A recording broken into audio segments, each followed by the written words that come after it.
Ang boses ni Carlos ay parang malamig na bakal na bumaon ng malalim sa dibdib ni Clarissa. Basura ka na, Clarissa. Isang gamit na kupas at wala nang silbi sa buhay ko. Huwag mo nang hintayin na ako pa ang magtapon sa'yo sa labas. Sa sandaling binitiwan ni Carlos ang mga salitang iyon, ang mga kamay ni Clarissa ay nasa kwelyo pa ng asawa. Maingat niyang inaayos ang mamahaling silk tie nito, isang regalo na pinag-ipunan niya at binili mula sa Paris para sa kanilang ika-15 anibersaryo ang kasal. Ang bawat hibla ng tela ay tila naging kadena na sumasakal sa kanyang mga daliri. Ang bango ng pamilyar na pabango ni Carlos na dati ay nagbibigay sa kanya ng kaligtasan, ngayon ay may kahalong amoy ng bulaklak na hindi sa kanya.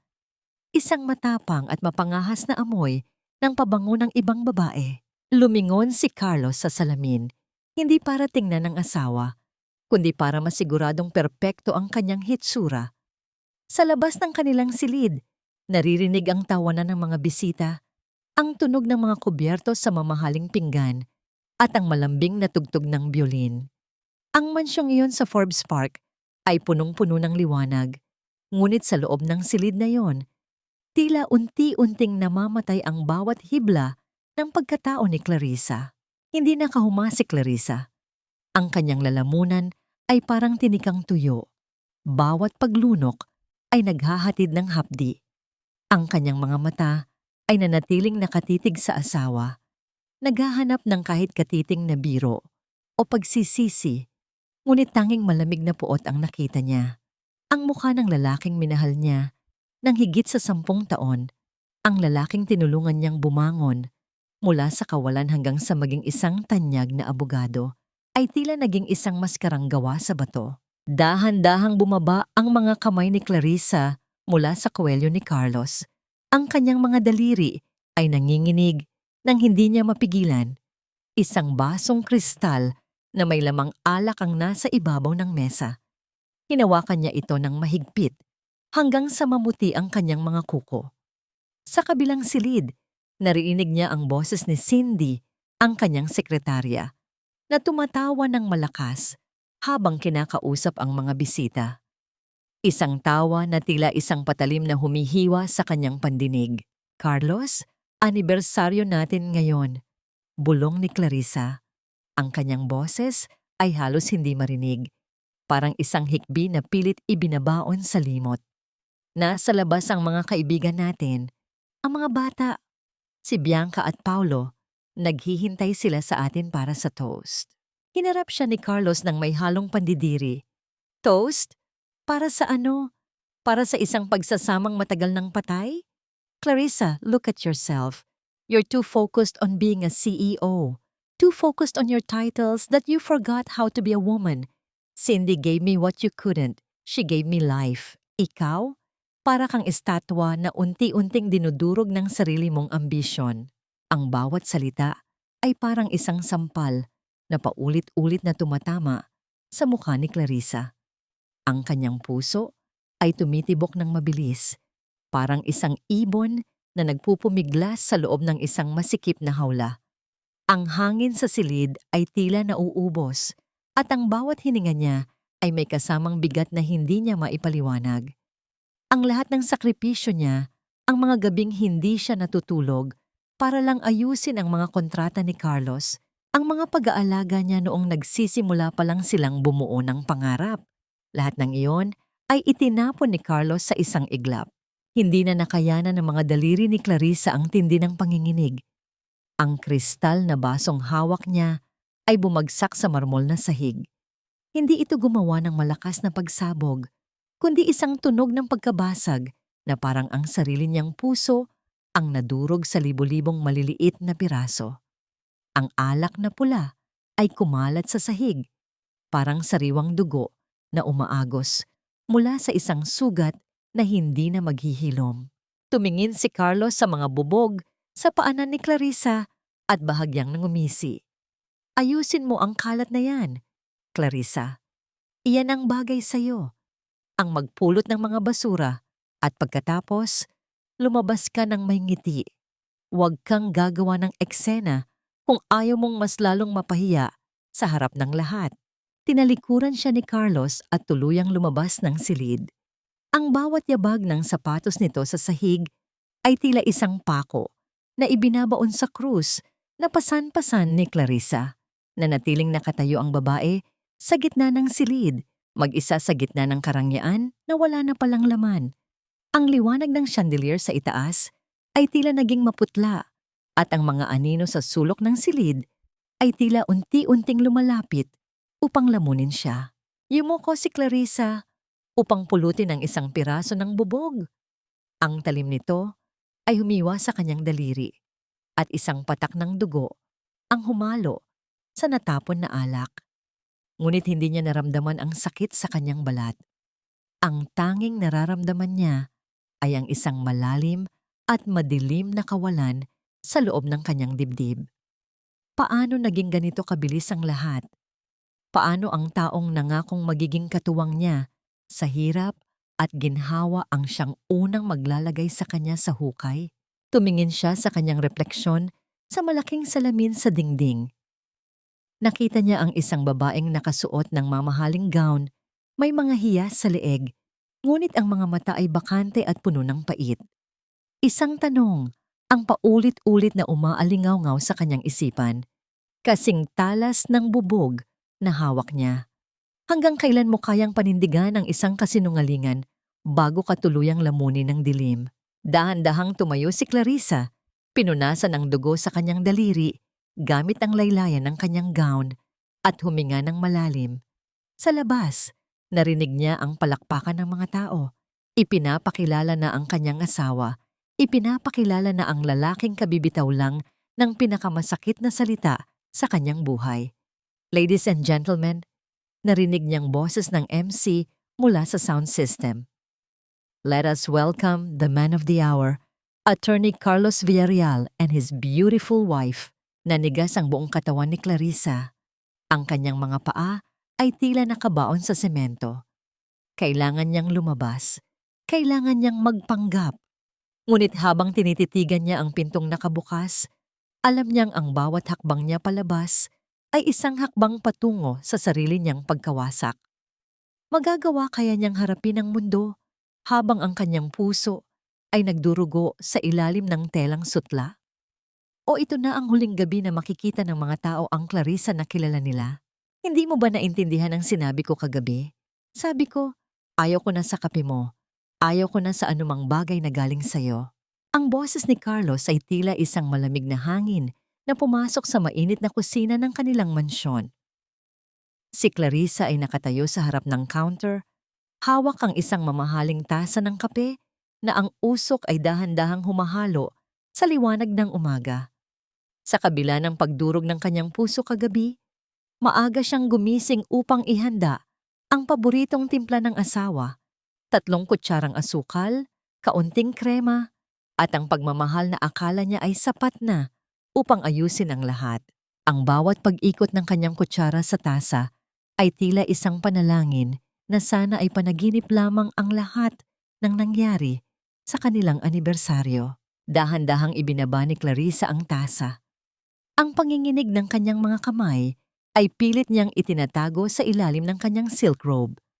Tiningnan niya ang kanyang asawa na ngayon ay nakasuot na ng suit, handa na para sa isang bagong araw sa opisina. Tila ba walang nangyaring trahedya sa pagitan nilang dalawa.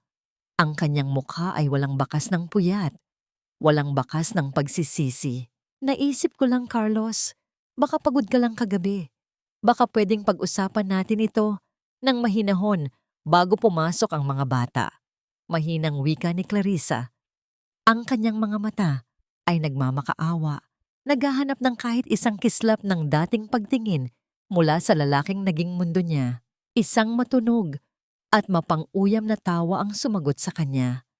Hindi mula kay Carlos, kundi mula sa pintuan ng kusina. Pumasok si Doña Aurora, ang kanyang biyenan, na may dalang aura ng kapangyarihan at panghuhusga.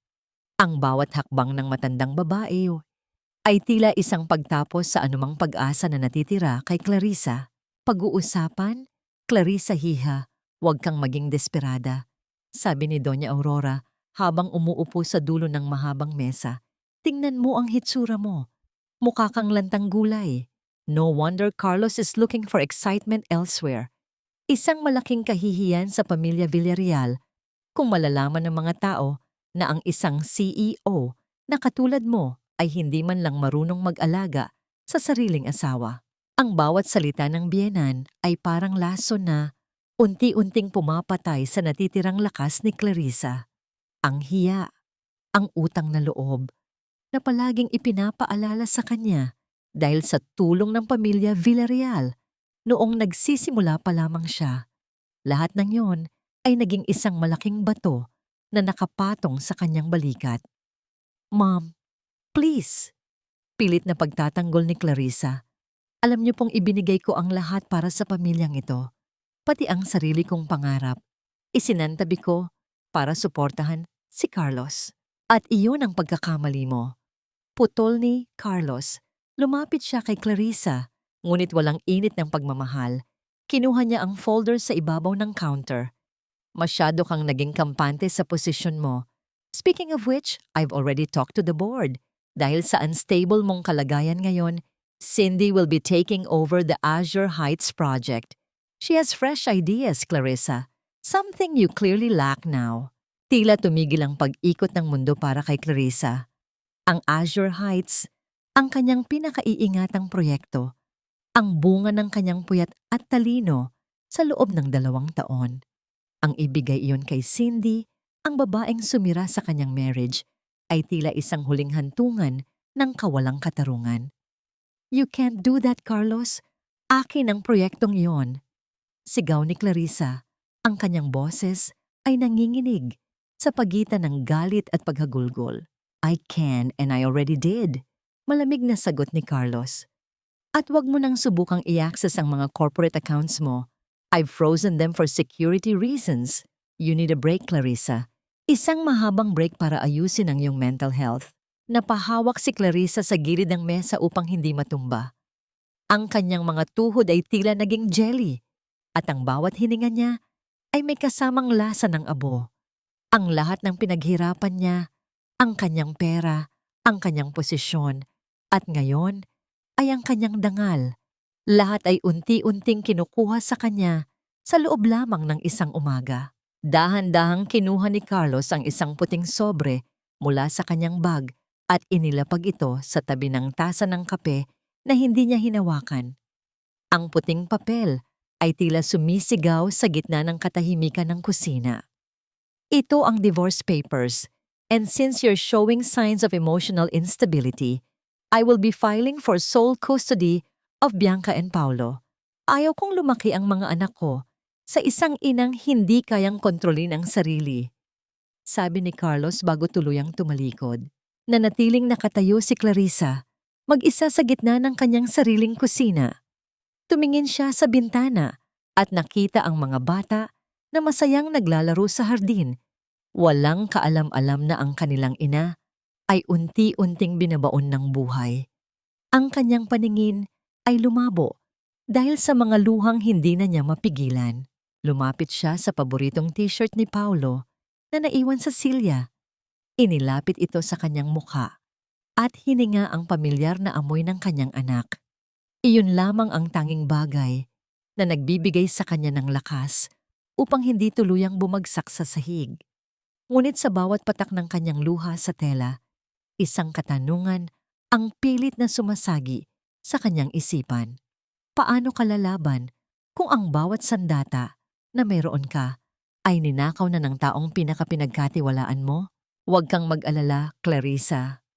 Narinig niyang muli ang boses ni Doña Aurora mula sa likuran, puno ng sarkasmo. Mayroon akong kakilalang magandang pasilidad sa labas ng probinsya. Doon, makakapag-isip ka ng mabuti habang inaayos namin ang buhay ng mga anak mo.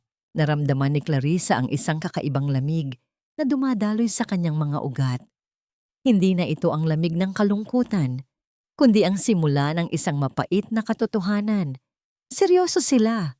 Hindi lamang nila gustong sirain ang kanyang puso.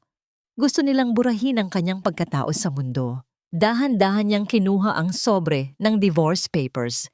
Ang bawat hawak niya sa papel ay tila isang paalala ng bawat sakripisyo niyang nauwi sa wala. Sa kanyang isip, nagsisimulang mabuo ang isang anino ng pagdududa. Sino pa ang maaari niyang pagkatiwalaan sa mundong ito na punong-puno ng mga nakamaskarang demonyo? Isang malakas na tunog ng pagsara ng pinto sa labas ang huling narinig ni Clarissa. Ang sasakyan ni Carlos ay umalis na. Dala ang kanyang proyekto, ang kanyang dangal, at ang kanyang kinabukasan. Habang ang anino ni Doña Aurora ay nananatiling nakamasid sa kanya, alam ni Clarissa na ito na ang simula ng kanyang pinakamahabang gabi. Ilabas niyo na ang lahat ng gamit niya. Huwag kayong magtitira ng kahit isang bakas ng babaeng iyan sa mansyong ito. Ang utos ni Carlos ay tila isang hatol ng kamatayan na umalingaw-ngaw sa malawak na pasilyo ng kanilang tahanan. Si Clarissa ay nakatayo sa gitna ng sala, hawak ang isang maliit na maleta na tanging naglalaman ng ilang piraso ng damit at ang lumang tapde ng kanyang lola. Sa paligid niya, ang mga kasambahay na dati ay yumuyukod sa kanya ay abala ngayon sa paghakot ng kanyang mga gamit sa malalaking itim na plastic bag. Tila ba mga basura itong itatapon sa labas. Sa itaas ng hagdan, nakatayo si Cindy. Nakasuot ito ng isa sa mga mamahaling silk robe ni Clarissa, ang paborito niyang kulay asul na bigay ni Carlos noong nakaraang Pasko. Ang ngiti sa mga labi ng babae ay puno ng tagumpay, isang tahimik na pagyayabang na nakuha na niya ang lahat ng pag-aari ng reyna ng tahanan. Carlos, pakiusap. Kahit ang mga bata lang, hayaan mo akong magpaalam sa kanila ng maayos. Pagmamakaawa ni Clarissa. Ang kanyang boses ay basag, parang isang instrumentong pilit tinutugtog kahit putol na ang mga kwerdas. Ang kanyang puso ay tila isang pirasong papel na paulit-ulit na nilulukot at pinupunit. Hinarap siya ni Carlos na may hawak na makapal na folder. Huwag kang lalapit sa kanila, Clarissa. Ayon sa psychiatric evaluation na hawak ko, hindi ka fit na maging ina ngayon. Masyado kang delikado para sa kanila. Look at you. You're losing your mind. Ang tinutukoy ni Carlos ay ang mga pekeng medikal na dokumento na ginawa ng kanyang mga kaibigang doktor. Isang matalinong plano upang palabasin na si Clarissa ay may malalang depresyon at mental instability. Ang bawat salita ni Carlos ay parang isang mabigat na kadena na pumupuluot sa leeg ni Clarissa, unti-unting kumikitil sa kanyang kakayahang lumaban. Eksaktong bumukas ang pinto ng silid ng mga bata. Lumabas si Bianca at Paulo. Ang kanilang mga mata ay puno ng takot at kalituhan nang makita nila ang kanilang ina na umiyak sa gitna ng mga itim na plastic bag. Akma silang tatakbo patungo rito. Ngunit mabilis na humarang ang mga gwardiya na inupahan ni Carlos. Mama, bakit sila nagkakalat? Saan ka pupunta? Sigaw ni Paulo, ang bunso na 6 na taong gulang pa lamang. Ang boses ng bata ay tila isang kutsilyo na bumaon sa pinakamalalim na bahagi ng kaluluwa ni Clarissa. Stay back, kids! Ang mama niyo ay may kailangang puntahan para magpagaling. She's sick and she might hurt you. Sabi ni Carlos sa isang malambing ngunit nakakalason na tono. Ang pagtingin ng mga bata ay nagbago. Nakita ni Clarissa ang pag-aalinlangan at takot sa mga mata ni Bianca, ang panganay na 12 taong gulang. Ang pagtitiwala na binuo niya sa loob ng maraming taon ay tila gumuho dahil sa isang malaking kasinungalingan. Wala siyang magawa, kundi ang tingnan sila mula sa malayo. Habang pilit siyang itinataboy ng mga tauhan ni Carlos palabas ng pinto. Ang dambuhalang pinto ng mansyon ay sumara ng may kasamang bigat na yumanig sa buong pagkatao ni Clarissa. Ang tunog ng pagkakandado ng trangka ay tila ang huling hininga ng kanyang dating buhay. Nagsimulang pumatak ang ulan. Ang langit ay tila nakikiramay sa bigat ng kanyang nararamdaman. Ang bawat patak ng tubig ay parang maliliit na karayom na tumutusok sa kanyang balat. Malamig at walang pakiramdam. Naglakad si Clarissa patungo sa gate ng subdivision. Hila-hila ang kanyang maliit na maleta. Ang kanyang mga paa ay tila gawa sa semento. Bawat hakbang ay isang sakripisyo. Pagdating sa kalsada, lumingon siya sa huling pagkakataon. Mula sa malayo, nakita niya ang liwanag mula sa bintana ng kanyang dating silid. Doon, nakita niya ang anino ni Cindy at Carlos na magkasama. Tila ba nagdiriwang sa gitna ng kanyang pagkagunaw. Ang mansyong yon, na dati ay simbolo ng kanyang tagumpay at pangarap, ngayon ay naging isang malamig na kuta ng kataksilan. Wala siyang pera. Ang kanyang mga cards ay hindi na gumagana. Ang kanyang cellphone ay wala ng signal dahil ipinaputol na rin ito ni Carlos. Siya ay mag-isa sa gitna ng dilim at ulan. Isang CEO na wala ng kumpanya, isang ina na wala ng anak, at isang asawa na wala ng dangal. Ang kanyang lalamunan ay humapdi sa pagpipigil ng malakas na hiyaw. Ang bawat pintig ng kanyang puso ay may kasamang tanong na tila walang sagot. Saan siya pupunta? Sino ang tatanggap sa isang babaeng itinuring na baliw ng sarili niyang pamilya? Sa gitna ng malakas na buhos ng ulan, narinig niya ang tunog ng isang makina ng sasakyan na dahan-dahang lumalapit. Isang lumang van na kupas na ang pintura ang huminto sa kanyang tapat. Ang ilaw nito ay tila isang nanlalabo, ngunit nag-iisang pag-asa sa gitna ng gabi. Bumukas ang pinto ng van at isang pamilyar na mukha ang lumitaw mula sa dilim. Si Mang Segundo, ang matandang Kwanjiya na tinuring niyang pangalawang ama, na matagal nang tinanggal ni Carlos dahil sa pagtatanggol nito sa kanya. Ma'am Clarissa, Diyos ko, anong ginawa nila sa inyo? Ang boses ni Mang Segundo ay puno ng pait at habag. Hindi na nakasagot si Clarissa. Ang kanyang mga tuhod ay tuluyan ng bumigay at napaluhod siya sa basang semento. Ang kanyang maleta ay nabitawan niya at bumukas. Kumalat ang kanyang tapdes sa putikan. Doon, sa ilalim ng ulan, ang reyna na dating tinitingala ay naging isang sugatang ibon na wala ng lakas na lumipad. Paano mo haharapin ang bukas kung ang tanging bitbit mo ay ang mga alaala ng isang kahapong winasak ng mga taong pinakaminahal mo? Magagawa kaya ng isang lumang tapde na takpan ang sugat na nilikha ng isang malalim na kataksilan?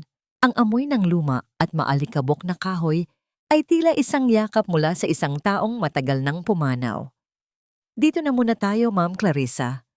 Walang makakahanap sa inyo rito, sa lumang panaderya ng inyong lola. Ang mahinang sabi ni Mang Segundo habang dahan-dahang inilalapag ang maleta sa sahig na gawa sa nara. Ang bawat hakbang ni Clarissa sa loob ng abandonadong gusali ay nagpapalabas ng maliliit na alikabok na sumasayaw sa ilalim ng liwanag ng buwan na tumatagos sa mga siwang ng bintana. Ang dating masiglang Lola's Pandesal sa isang maliit na bayan sa Laguna ay mistulang isang kabaong ng mga alaala. Ang malalaking oven na gawa sa laryo ay malamig na at puno ng sapot ng gagamba, at ang mahabang mesa kung saan dati ay masayang nagmamasa ng harina ang kanyang lola ay kupas na at may mga ukit ng panahon. Hindi na nakasagot si Clarissa. Ang kanyang katawan ay nanginginig, hindi dahil sa lamig ng gabi, kundi dahil sa tindi ng lagnat na unti-unting lumalamon sa kanyang ulirat. Ang bawat bahagi ng kanyang kalamnan ay tila binibiyak. Isang pisikal na pagpapahayag ng paghihirap ng kanyang kaluluwa. Humilig siya sa pader at dahan-dahang napaupo sa sahig. Yakap-yakap ang kanyang sarili. Ma'am, kailangan niyo pong kumain. May dala akong kaunting lugaw, sabi ni Mang Segundo. Ang tinig nito ay puno ng pag-aalala. Ngunit ang pandinig ni Clarissa ay tila nasa ilalim ng tubig. Ang tanging naririnig niya ay ang malamig na boses ni Carlos at ang iyak ng kanyang mga anak na paulit-ulit na umaalingaw-ngaw sa kanyang isipan. Sa kanyang pagpikit, tila bumalik siya sa kanyang kabataan. Nakita niya ang kanyang sarili, isang batang babaeng may mantsa ng harina sa pisngi, habang pinapanood ang kanyang lola na may tiyagang nagmamasa ng tinapay. Ang tinapay, Clarissa, ay parang buhay. Ang sabi ng kanyang lola sa kanyang gunita, kailangan mong masahin, Kailangan mong saktan at kailangan mong isalang sa apoy bago ito maging matamis at buo. Isang mapait na ngiti ang sumilay sa mga labi ni Clarissa sa gitna ng kanyang pagdedeliryo. Isinalang na siya sa apoy, ngunit sa halip na mabuo, tila naging abo na siya. Naramdaman niya ang isang mainit na basahan sa kanyang noo. Si Mang Segundo ay matiyagang nagbabantay sa kanya, tila isang tapat na sundalo sa gitna ng isang natalong labanan. Sa bawat pagmulat ng kanyang mata, nakikita niya ang katapatan ng matanda. Isang taong wala namang kinalaman sa kanyang yaman, ngunit nanatili sa kanyang tabi nang ang lahat ay tumalikod na. Nang magbukas ang madaling araw, ang lagnat ni Clarissa ay bahagyang humupa. Ang liwanag ng araw ay dahan-dahang pumasok sa loob ng panaderya, nagbibigay ng kulay sa mga lumang kagamitan. Naalala niya ang kanyang tapde na nalaglag sa putikan kagabi. Kinuha niya ito mula sa kanyang maleta. Tuyo na, ngunit may mantsa pa rin ng dumi. Habang hinahawakan niya ang tela, may naramdaman siyang matigas na bagay sa loob ng bulsa nito. Isang maliit na papel na lukot-lukot. Dahan-dahan niya itong binuklat. Ang sulat kamay ay pamilyar, maliit at bahagyang pabalbal. Kay Bianca ito. Mama, naniniwala ako sa iyo.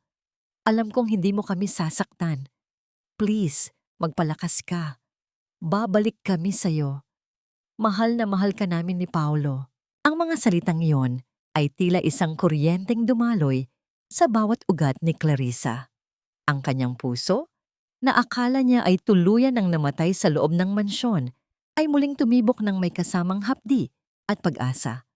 Ang kanyang mga anak, hindi sila nalinlang ng tuluyan. May isang maliit na liwanag na natira sa gitna ng kadiliman. Niyakap ni Clarissa ang maliit na papel sa kanyang dibdib. Ang kanyang mga hikbi ay hindi na puno ng kawalan, kundi ng isang bago at matalim na determinasyon. Hindi siya pwedeng mamatay dito. Hindi siya pwedeng sumuko sa gitna ng mga alikabok at sapot ng gagamba. Mang Segundo, tawag niya sa matanda na abalang nagwawalis sa labas. Po, ma'am, ang mabilis na sagot ng matanda. Tulungan niyo po akong linisin ang lugar na ito. Wika ni Clarissa habang pilit na tumatayo. Kahit pa nanginginig ang kanyang mga binti. Kailangan nating buksan muli ang oven. Kailangan kong mabuhay para sa mga anak ko. Ang panaderyang ito, na simbolo ng kanyang pinagmulan, ang magiging kuta ng kanyang muling pagkabuo. Ngunit habang hinahawakan niya ang walis, isang kakaibang pakiramdam ang nanuot sa kanyang balat. Ang katahimikan ng maliit na bayan ay tila may kasamang panganib. Isang malakas at sunod-sunod na katok ang bumasag sa katahimikan ng umaga. Ang bawat bagsak ng kamao sa pintong kahoy ay tila isang babala. Sino ang makakaalam na narito siya?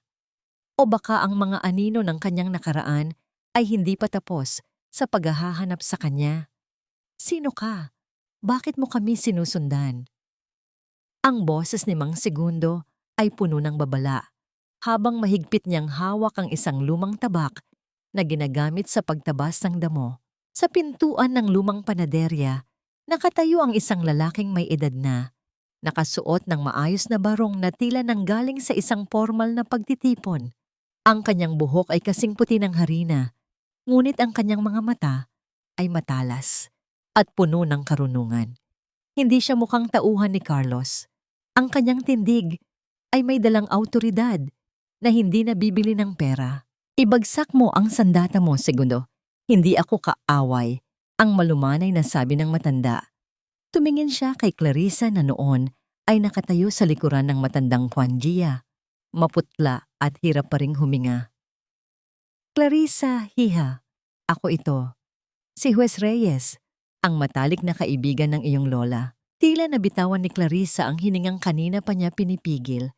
Si Juez Reyes. Naalala niya ang lalaking ito, ang madalas bumisita sa kanilang panaderya. Noong bata pa siya, ang tanging tao na pinagkakatiwalaan ng kanyang lola sa mga usaping legal. Pumasok ang dating hukom sa loob ng gusali. Lumingon siya sa paligid, sa mga sapot ng gagamba at sa mga lumang kagamitan, bago muling tumingin kay Clarissa. Nalaman ko ang nangyari sa Manila Hindi ako makapaniwala na hahantong sa ganito ang kasakiman ni Carlos. Akala niya ay wala nang nakakaalam sa mga dumi niya, ngunit nagkakamali siya. Naupo sila sa tapat ng mahabang mesa na kahoy. Inilapag ni Juez Reyes ang isang makapal na envelope sa ibabaw ng mesa. Ang tunog ng papel sa ibabaw ng kahoy ay tila isang hudyat ng pagsisimula ng digmaan. Bago pa man naging tanyag na abogado si Carlos, mayroon na siyang itinatagong mga bank account sa ibang bansa. Ang simula ng hukom. Nitong mga nakaraang taon, habang ikaw ang nagpapakahirap magpalago ng inyong kumpanya, dahan-dahan niyang ninanakaw ang pondo at inililipat ito sa ilalim ng pangalan ng isang shell company. At alam mo ba kung sino ang nakapangalan doon? Si Cindy. Naramdaman ni Clarissa ang isang matinding lamig na gumapang sa kanyang likuran. Hindi lamang siya ipinagpalit. Ginamit siya ni Carlos bilang isang kasangkapan upang payamanin ang kanyang sarili at ang kanyang kabit. Ang bawat sentimo na pinaghirapan niya ay naging bala na ngayon ay ginagamit laban sa kanya. Bakit niyo ito ginagawa, Juez? Tanong ni Clarissa. Ang kanyang boses ay may halong pagdududa. Bakit niyo ako tinutulungan? Ngumiti ng malungkot ang matanda. Dahil may utang na loob ako sa lola mo. At dahil ayaw kong makitang nananalo ang isang taong walang dangal. Pero Clarissa, hindi sapat ang mga dokumentong ito. Kailangan nating patunayan na ikaw ay nasa tamang kaisipan. Kailangan mong ipakita na hindi ka ang baliw na ipinipinta ni Carlos sa korte. Nang umalis si Juez Reyes, naiwan si Clarissa na may bago at matalim na liwanag sa kanyang mga mata. Tumingin siya sa kanyang mga kamay. Ang mga kamay na dati ay tanging mga mamahaling panulat at gadget ang hawak. Ngayon ay dahan-dahang dumidikit sa magaspang na texture ng harina. Sinimulan niyang linisin ang panaderya.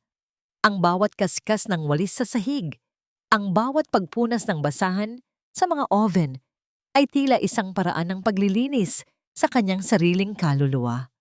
Ang bawat butil ng alikabok na kanyang itinatapon ay simbolo ng bawat pait na ibinigay sa kanya ng pamilya Villarreal. Sa ilalim ng turo ni Mang Segundo, sinimulan ni Clarissa ang muling pagbuhay sa apoy ng oven. Ang init na nagmumula sa laryo ay humalik sa kanyang balat, nagbibigay ng kulay sa kanyang maputlang pisngi. Sinimulan niyang masahin ang kwarta. Ang pagbaba at pag-angat ng kanyang mga kamay sa malambot na masa ay tila isang ritmo ng muling pagsilang. Ang kanyang mga daliri na dati ay sanay sa pagpirma ng mga milyong pisong kontrata ay puno na ngayon ng buhay habang hinuhubog ang bawat piraso ng pandesal. Ma'am, ang tinapay ay may sariling oras, bulong ni Mang Segundo. Huwag niyo pong madaliin ang pag-alsa. Tulad ng buhay, may mga bagay na kailangang dumaan sa katahimikan bago maging ganap. Sa unang pagkakataon, sa loob ng maraming linggo, nakaramdam si Clarissa ng isang uri ng kapayapaan. Hindi ito ang kapayapaan ng isang taong sumuko, kundi ang kapayapaan ng isang mandirigma na naghahanda para sa huling labanan. Ngunit ang kapayapaang iyon ay mabilis na nabasag nang dumatang ang gabi. Binuksan ni Mang Segundo ang isang lumang telebisyon na may malabong signal sa sulok ng silid. Sa screen, lumitaw ang mukha ni Carlos at Cindy. Sila ay nasa isang marangyang pagtitipon, napapaligiran ng mga bulaklak at kumukititap na mga ilaw. Hawak ni Carlos ang kamay ni Cindy at sa daliri ng babae ay kumikinang ang isang dambuhalang diamante. Sa gitna ng mga pagsubok na pinagdadaanan ng aming pamilya, ang boses ni Carlos ay tila musika ng katarayan. Masaya naming ibinabalita ang aming pag-iisang dibdib ni Cindy sa lalong madaling panahon. Siya ang naging sandigan ko sa mga panahong hindi ko na kayang pasanin ang sakit ng pagkakaroon ng isang asawang nawala sa katinoan. Nabitawan ni Clarissa ang hawak niyang tray ng tinapay. Ang tunog ng bakal na tumama sa sahig ay tila isang malakas na kulog sa loob ng tahimik na panaderya. Nakita niya ang mapang-uyam ng ngiti ni Cindy sa harap ng kamera, ang ngiti ng isang taong naniniwalang wala nang makakapigil sa kanya. Carlos, Ang tanging nabigkas ni Clarissa, ang kanyang mga mata ay nanatiling nakatitig sa asawa na ngayon ay buong ningning na ipinagmamalaki ang kanyang kataksilan sa buong bansa. Isang matinding puot ang kumulo sa dibdib ni Clarissa, mas mainit pa sa apoy ng kanyang oven. Ang kanilang pagdiriwang ay ginawa sa ibabaw ng kanyang pagkawasak. Ngunit sa pagkakataong ito, hindi siya umiyak. Sa halip, hinawakan niya ng mahigpit ang kanyang tapde. Ang kanyang mga kuko ay bumaon sa tela. Kung akala ni Carlos na natapos na ang lahat sa pagpapaalis sa kanya, nagkakamali siya. Ang bawat pag-alsa ng tinapay na kanyang niluluto ay isang hakbang patungo sa pagbagsak ng imperyo ng kasinungalingan na itinayo ng kanyang asawa.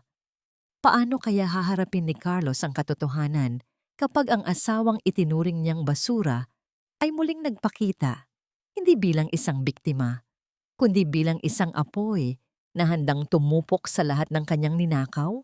Ang dumi mo tingnan, Clarissa. Bagay na bagay sa iyo ang amoy ng harina at kahirapan. Akala ko ba ay nagpapagaling ka sa mental hospital? O baka naman doon ka na talaga nababagay sa tabi ng basurahan? Ang tawa ni Carlos ay umalingaw-ngaw sa gitna ng marangyang ballroom ng Manila Hotel. Si Clarissa ay nakatayo sa gitna ng mga kumukititap na chandelier. Ngunit sa halip na ang dati niyang suot na mga designer gown at milyon-milyong hiyas, suot niya ngayon ang isang simpleng barut saya na gawa sa hinabing tela mula sa probinsya. Wala siyang suot na kahit anong alahas, maliban sa kanyang mapait na karanasan na tila naging taming bakal sa kanyang dibdib. Sa kanyang kamay, hawak niya ang isang maliit na basket ng mga bagong luto niyang pandesal, isang donasyon para sa charity event na kinabibilangan ng mga dating kasamahan niya sa negosyo. Ang bawat hakbang niya sa ibabaw ng pulang carpet ay tila isang pagsalakay sa mundo na dati niyang kinabibilangan, isang mundong pilit siyang binubura. Sa tabi ni Carlos, nakakapit si Cindy na parang isang linta. Ang babae ay nakasuot ng isang matingkad na pulang gown na labis ang kakinangan. Tila ba sinasadyang ipagmalaki ang bawat sentimong ninakaw nila mula kay Clarissa. Ang ngiti ni Cindy ay puno ng pangungutya habang tinititigan ang simpleng ayos ng dating reyna. "Oh, Clarissa! How vintage!" sabi ni Cindy habang kinukuha ang baso ng mamahaling champagne mula sa dumadaang waiter. "Sana nagsabi ka na kailangan mo ng disenteng damit. Marami akong mga luma na ipamimigay ko na sana sa charity. Baka kasya sa'yo." Hindi kumibo si Clarissa. Ang kanyang paningin ay nanatiling diretso sa mga mata ni Carlos. Nadarama niya ang panginginig ng kanyang mga kalamnan, ang pagnanais na sumigaw at ilabas ang lahat ng sakit. Ngunit inisip niya ang mukha ni na Bianca at Paulo. Inisip niya ang mga gabing nagmamasa siya ng harina habang ang luha ay pumapatak sa kwarta. Ang sakit na iyon ang naging lakas niya. "Hindi ko kailangan ng lumamong damit, Cindy." Ang malamig at kalmadong sagot ni Clarissa. Ang kanyang boses ay hindi nayayanig, tila isang malalim na lawa sa gitna ng bagyo. "Dahil ang mga bagay na itinatapon ko, hindi ko na muling pinupulot. At alam nating lahat kung paano mo nakuha ang lahat ng suot mo ngayon." Nagbago ang ekspresyon ni Cindy. Ang kanyang mukha ay namula sa galit. Sa isang mabilis na galaw, tila ba aksidenteng naitapon ni Cindy ang hawak niyang baso ng pulang alak sa suot ni Clarissa. Ang tunog ng alak na tumatama sa tela ay tila isang mantsa ng dugo sa puting pahina. Ang bawat patak ng pulang likido ay dahan-dahang gumagapang sa dibdib ni Clarissa, malamig at malagkit. Ang mga tao sa paligid ay nagsimulang magbulungan. Ang ilan ay natatawa, ang ilan ay naaawa, ngunit walang sino man ang lumapit upang tumulong. "Ay, I'm so sorry, Clarissa." Ang plastik na tawa ni Cindy ay umalingaw-ngaw. "Hindi ko sinasadya. Masyado kasing mura ang tela ng damit mo. Hindi ko napansin na nandyan ka pala." Huminga ng malalim si Clarissa. Hindi niya pinunasan ng alak. Hinayaan niya itong manatili doon. Isang simbolo ng kawalan ng galang ng mga taong nasa harap niya. Tiningnan niya si Carlos na noon ay nakangisi lamang habang pinapanood ang kanyang kahihiyan. Ayos lang, Cindy. Wika ni Clarissa habang dahan-dahang lumalapit kay Carlos, sapat na malapit upang maramdaman nito ang kanyang presensya. Ang mantsa sa damit, madaling labhan. Ngunit ang mantsa sa dangal at ang mga dumi sa inyong mga bank accounts, iyon ang mahirap burahin. Ang nanggisi sa mga labi ni Carlos ay biglang naglaho. Ang kanyang mga mata ay nanliit sa takot at pagdududa. Anong sinasabi mo? Lumapit palalo si Clarissa at bumulong sa tenga ng asawa. Isang bulong na tila isang sumpa mula sa kabilang buhay. Alam ko ang tungkol sa mga lumang financial files, Carlos. Alam ko ang bawat sentimong kinuha mo sa Azure Heights Project bago mo ito ibigay kay Cindy. Akala mo ba ay wala nang nakakaalam? Naramdaman ni Clarissa ang bahagyang pag-atras ni Carlos. Ang kamay nito na nakahawak sa bewang ni Cindy ay tila nanigas. Sa sandaling iyon, alam ni Clarissa na nakuha niya ang kailangan niya, ang takot ng kanyang kaaway. I-enjoy niyo ang gabi niyo, sabi ni Clarissa habang tumatalikod ng may mataas na noo. Dahil ang bawat tawa niyo ngayon ay may katumbas na luha sa darating na bukas. At Carlos, huwag kang masyadong kampante. Ang tinapay na niluluto ko ngayon ay hindi para sa'yo, kundi para sa pagbagsak mo. Naglakad si Clarissa palabas ng ballroom. Ang tunog ng kanyang mga bakya sa marmol na sahig ay tila isang martsa ng tagumpay. Hindi siya tumingin sa likod. Hindi niya alintana ang mantsa ng alak sa kanyang dibdib. Sa loob ng kanyang puso, ramdam niya ang isang uri ng kaligayahan na hindi nabibili ng kumpanya o ng titulo. Nagsimula na ang pag-aalinlangan sa isip ni Carlos at iyon ang simula ng kanyang pagkawasak. Paglabas niya sa malamig na hangin ng gabi, sinalubong siya ni Mang Segundo na naghihintay sa tabi ng lumang van. Ma'am, okay lang po ba kayo? Tanong ng matanda nang makita ang mantsa sa kanyang damit. Higit pa sa okay, Mang Segundo. Sagot ni Clarissa habang sumasakay sa sasakyan. Ngayon ko lang nalaman na mas masarap palang makita ang takot sa mga mata ng taong nanggipit sa'yo kaysa sa anumang yaman sa mundo. Ngunit sa kabila ng kanyang tapang, isang liham ang natagpuan ni Clarissa sa loob ng kanyang basket pag-uwi sa panaderya. Isang liham na walang pangalan ang nagpadala, ngunit may nakasulat na isang babala. Huwag kang masyadong magtiwala sa mga taong nakapaligid sa iyo ngayon. Hindi lahat ng tumulong ay may malinis na puso. Sino ang nagpadala ng liham na ito? At bakit tila may alam ang taong ito sa bawat galaw niya? Ang katarungang hinahanap ni Clarissa ay tila isang labirinto na mas lalong nagiging komplikado sa bawat hakbang niya patungo sa katotohanan. Hindi lang ikaw ang nag-iisa sa buhay niya, Cindy. Isang araw, gigising ka na lang na ikaw naman ang itinatapon gaya ng ginawa niya sa akin. Ang boses ni Clarissa sa kabilang linya ng telepono ay parang isang malamig na bulong na nagmumula sa kailaliman ng lupa. Sa loob ng malawak na master bedroom ng mansyon, nanigas si Cindy habang hawak ang kanyang cellphone. Ang kanyang refleksyon sa salamin, suot ang mamahaling alahas na dati ay kay Clarissa, ay tila biglang naging banyaga sa kanya. Bago pa siya makasagot, naputol na ang tawag, ngunit ang mga salitang yon ay tila mga laso na dahan-dahang gumagapang sa kanyang isipan. Isang sobrang walang pangalan ang iniwan sa gate ng mansyon kaninang umaga.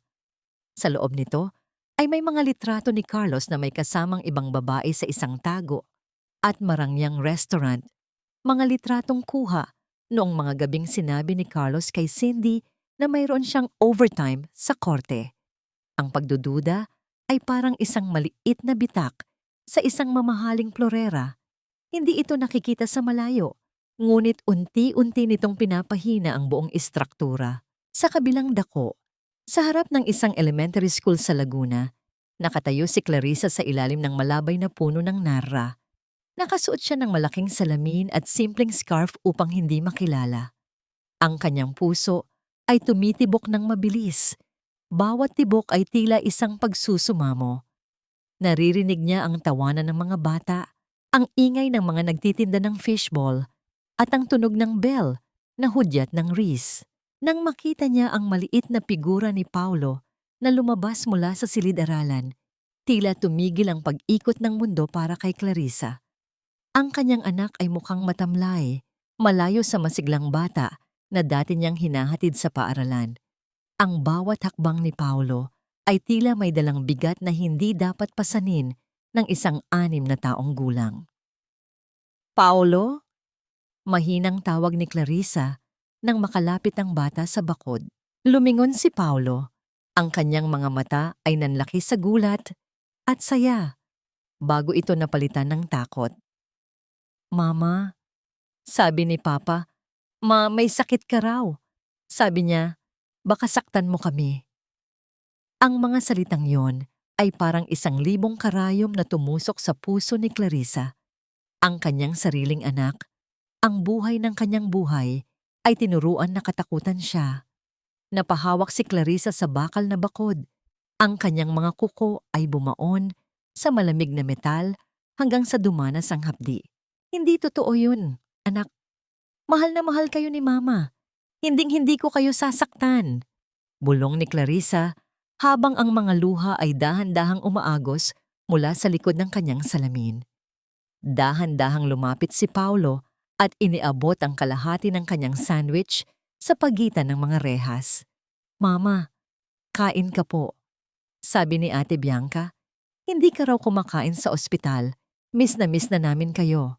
Ang simpleng galaw na iyon, ang pagbabahagi ng pagkain ng isang anak sa kanyang inang itinuring na outcast na nagbigay kay Clarissa ng dahilan upang muling lumaban. Niyakap niya ang sandwich na tila ba ito ang pinakamahalagang kayamanan sa mundo. Ang bawat kagat ay may lasa ng alat ng kanyang mga luha at tamis ng pag-asa. Samantala, sa loob ng mansyon, ang katahimikan ay nabasag ng isang malakas na sigawan. Ano ito, Carlos? Sino ang babaeng ito? Sigaw ni Cindy habang itinatapon ang mga litrato sa ibabaw ng hapagkainan. Si Doña Aurora, na noon ay tahimik na nagkakape sa dulo ng mesa, ay napapikit sa tindi ng ingay. Tiningnan niya ang kanyang anak na si Carlos na ngayon ay namumula sa galit at pagkatapos ay tumingin kay Cindy. Ang pagkadisgusto sa kanyang mukha ay hindi na maikubli. Naalala niya si Clarissa, ang babaeng kahit gaano kasakit ang ginawa ni Carlos ay nanatiling tahimik at may dignidad sa harap ng hapagkainan. Shut up, Cindy! You have no right to question me. Nakakalimutan mo yata kung sino ang naglagay sa'yo sa posisyong yan. Bulyaw ni Carlos. Ang kanyang boses ay tila isang kulog na yumanig sa mga kristal na baso sa mesa. I have every right. I am your fiancé. Sagot ni Cindy. Ang kanyang boses ay naging matinis at palengkera. Fiancé, you were just a secretary who knew how to open her legs. Ang boses ni Carlos ay puno ng lason at pangmamaliit. Hindi na nakapagpigil si Cindy. Itinaas niya ang kanyang kamay upang sampalin si Carlos, ngunit bago pa tumama ang kanyang palad, mabilis na nahawakan ni Carlos ang kanyang braso. Ang higpit ng pagkakasakal ni Carlos sa braso ni Cindy ay nag-iwan ng pulang marka na tila isang babala. Huwag mong susubukan ng pasensya ko, Cindy. Ikaw ang pumalit kay Clarissa.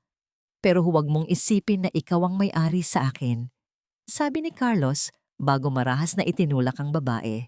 Napaupo si Cindy sa sahig, ang kanyang buhok ay gulo-gulo, at ang kanyang maskara ng pagiging lady ay tuluyan ng natanggal. Nakikita niya ang mapanuring tingin ni Doña Aurora, isang tingin na nagsasabing hindi siya kailanman magiging karapat-dapat sa pangalang Villarreal. Sa labas ng paaralan, dahan-dahang naglakad palayo si Clarissa matapos magpaalam kay Paulo. Ang kanyang puso ay puno ng pait, ngunit ang kanyang isipan ay kasing linaw ng kristal. Ang pagdududa na itinanim niya sa pagitan ni Carlos at Cindy ay nagsisimula ng magbunga. Ang mansyong yon ay hindi na isang tahanan. Ito ay naging isang kulungan ng mga lihim at galit. Ngunit habang papasok siya sa loob ng lumang van ni Mang Segundo, napansin niya ang isang itim na sasakyan na nakaparada sa di kalayuan. Ang mga bintana nito ay madilim at tila may mga matang nakamasid sa bawat galaw niya. Sino ang nagmamasid? At bakit tila ang bawat hakbang ni Clarissa patungo sa kanyang katarungan ay laging may aninong sumusunod? Ang labanang ito ay hindi lamang tungkol sa pag-ibig at kataksilan. May mas malalim pang sikreto ang pamilya Villarreal na hindi pa nadidiskubre ni Clarissa. Isang sikretong maaaring maging susi ng kanyang tagumpay o ang tuluyang magbabaon sa kanya sa limot. Ang bawat puyat at pagod ko sa pagbuo ng kumpanyang yon ay itinuring mo lang na basura, Carlos. Pero tandaan mo, ang basurang itinapon mo ang siyang gagapos sa leeg mo. Ang tinig ni Clarissa ay halos bulong na lamang habang nakaupo siya sa harap ng isang lumang makinilya sa sulok ng panaderya. Ang kanyang mga mata ay nanlalabo na dahil sa puyat at ang liwanag ng isang gaserang lampara ay tila sumasayaw sa kanyang maputlang mukha. Sa paligid niya ay nagkalat ang mga dokumentong ibinigay ni Juez Reyes, mga kopya ng mga kontrata at board resolutions na naging basihan ng kanyang pagkakatanggal sa kumpanya. Sa gitna ng katahimikan ng gabi, isang matalim na diskubre ang nagpatigil sa tibok ng kanyang puso. Hinawakan niya ang isang dokumento at inilapit sa liwanag. Doon, sa ibaba ng pahina ay ang kanyang pangalan. Ngunit ang bawat kurba ng letra, ang bawat dulo ng tinta, ay banyaga sa kanya. Pineke mo ang pirma ko, bulong ni Clarissa. Isang mapait na tawa ang kumawala sa kanyang mga labi. Hindi lamang siya niloko sa pag-ibig, pinagnakawan din siya ng kanyang legal na pagkatao. Ginamit ni Carlos ang kanyang husay sa batas upang gawa ng bitag ang sarili niyang asawa. Sa bawat gabi na dumaraan, mas lalong nagiging abala si Clarissa. Sa umaga, siya ay isang simpleng tindera ng tinapay, humaharap sa mga mamimili nang may ngiti sa kabila ng hapdi ng kanyang likuran. Ngunit sa gabi, siya ay nagiging isang strategist, nakikipagpulong ng lihim sa mga dating opisyal ng kumpanya na nananatiling tapat sa kanya. Ang kanyang katawan ay unti-unti nang bumibigay. Ang kanyang mga pisngi ay humuhubog na sa kapayatan at ang kanyang mga kamay ay laging nanginginig dahil sa sobrang caffeine at kulang sa tulog. Isang madaling araw, natagpuan siya ni Mang Segundo na nakasubsob sa mahabang mesa ng panaderya. Ang kanyang ulo ay nakapatong sa isang malaking sodo ng organisasyon ng kumpanya. Ang kanyang kanang kamay ay nakakapit pa rin sa isang ballpen, habang ang kaliwa ay nakayakap sa isang lumang litrato ni na Bianca at Paulo. Ang tunog ng kanyang mahimbing at pagod na hininga ay tila isang malungkot na himig sa gitna ng malamig na hangin. Ang imahe ng isang reynang bumagsak ngunit tumatangging mamatay. Sa kabila ng dumi ng harina sa kanyang damit at ang pagod sa kanyang mga mata, mayroon siyang dignidad na hindi kayang tapatan ng anumang yaman ni Carlos. Dahan-dahang lumapit si Mang Segundo at pinatungan siya ng isang kumot. Napansin ng matanda ang luhang na tuyo na sa pisngi ni Clarissa. Isang malalim na buntong hininga ang kumawala sa dibdib ng matanda. "Ma'am Clarissa, gising na po ba kayo?" Mahinang tanong ni Mang Segundo nang mapansin niyang gumalaw ang babae. Dahan-dahang nag-angat ng ulo si Clarissa, ang kanyang paningin ay nanlalabo pa. "Mang Segundo, pasensya na po, nakatulog ako." Naupo ang matanda sa tapat niya. Ang kanyang mukha ay puno ng isang mabigat na sikretong tila kay tagal ng kinikimkim. "Ma'am, may kailangan kayong malaman tungkol kay Carlos. Isang bagay na kahit siya ay hindi alam o ayaw niyang aminin."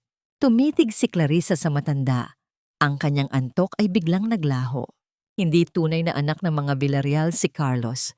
Ang simula ni Mang Segundo, ang kanyang boses ay nanginginig. Ang kanyang ina ay isang katulong sa mansyon ng mga Villarreal noon. Isang babaeng pinagsamantalahan ng nakatatandang Villarreal. At ako ang tunay na ama ni Carlos, ma'am. Kami ng ina niya ay nagmahalan, ngunit kinuha siya ng amo namin. Nang isilang si Carlos, kinuha siya ng pamilya Villarreal dahil ang asawa ng matanda ay baog. Ginawa nilang legal na anak si Carlos para magkaroon ng tagapagmana. Tila tumigil ang paghinga ni Clarissa. Ang mapagmataas na asawa niya, ang lalaking laging ipinagmamalaki, ang kanyang dugong asul at ang kanyang pangalan ay bunga pala ng isang madilim at masakit na nakaraan. Ang lalaking itinuring na basura, si Clarissa ay siya palang tunay na itinapon ng kapalaran. Bakit niyo ito sinasabi sa akin ngayon, Mang Segundo? Tanong ni Clarissa. Dahil ang kasamaan niya ay mana sa mga taong nagpalaki sa kanya, hindi sa akin. Sagot ng matanda, habang ang mga luha ay dahan-dahang pumapatak sa kanyang mga kulubot na pisngi. Gusto kong malaman niyo na ang kapangyarihang hawak niya ngayon ay nakatayo sa isang malaking kasinungalingan. Bago pa makasagot si Clarissa, isang nakakabulag na liwanag mula sa labas ng panaderya ang tumama sa mga bintana. Ang tunog ng mga gulong na mabilis na huminto sa harap ng gusali ay bumasag sa katahimikan ng madaling araw. Naririnig ang malalakas na yabag ng mga bota sa labas at ang sigaw ng mga lalaking may dalang awtoridad. Buksan ang pinto. Pulis ito. May ulat kami ng ilegal na operasyon sa loob ng gusaling ito. Nagkatinginan si Clarissa at Mang Segundo. Ang takot sa mga mata ng matanda ay katumbas ng galit sa puso ni Clarissa. Alam niya ang ibig sabihin nito. Hindi tumitigil si Carlos. Ginamit nito ang kapangyarihan upang tuluyan siyang ibaon, kahit sa ilalim ng mga alikabok ng panaderyang ito. Dahan-dahang tumayo si Clarissa, inayos ang kanyang tapde at hinarap ang pinto. Ang bawat kalabog ng mga pulis sa pintong kahoy ay tila isang hamon na kailangan niyang harapin. Mang Segundo, itago niyo ang mga dokumento, bulong ni Clarissa. Huwag niyo silang hahayaang makuha ang ebidensya. Habang pilit na winawasak ng mga pulis ang trangka ng pinto, isang katanungan ang naiwan sa hangin. Hanggang saan ang kayang gawin ni Carlos upang itago ang kanyang mga lihim at mayroon pa bang puwang ang katarungan sa isang mundong kontrolado ng kanyang mga kamay? Masikip ba ang bagong bahay mo, Clarissa? Pasensya ka na. Hindi ito kasing luwag ng mansyon natin sa Forbes Park. Ang boses ni Carlos ay umaalingaw-ngaw sa loob ng malamig at madilim na selda ng presinto. Nakatayo siya sa labas ng mga rehas. Ang kanyang mamahaling suit ay tila isang malaking insulto sa marumi at amoy kalawang na paligid. Isang mapang-uyam na ngiti ang nakapinta sa kanyang mga labi, habang tinititigan ng kanyang asawa na ngayon ay nakaupo sa isang matigas na sementong upuan. Hindi sumagot si Clarissa. Ang kanyang mga kamay ay marumi, hindi dahil sa krimen, kundi dahil sa alikabok ng selda.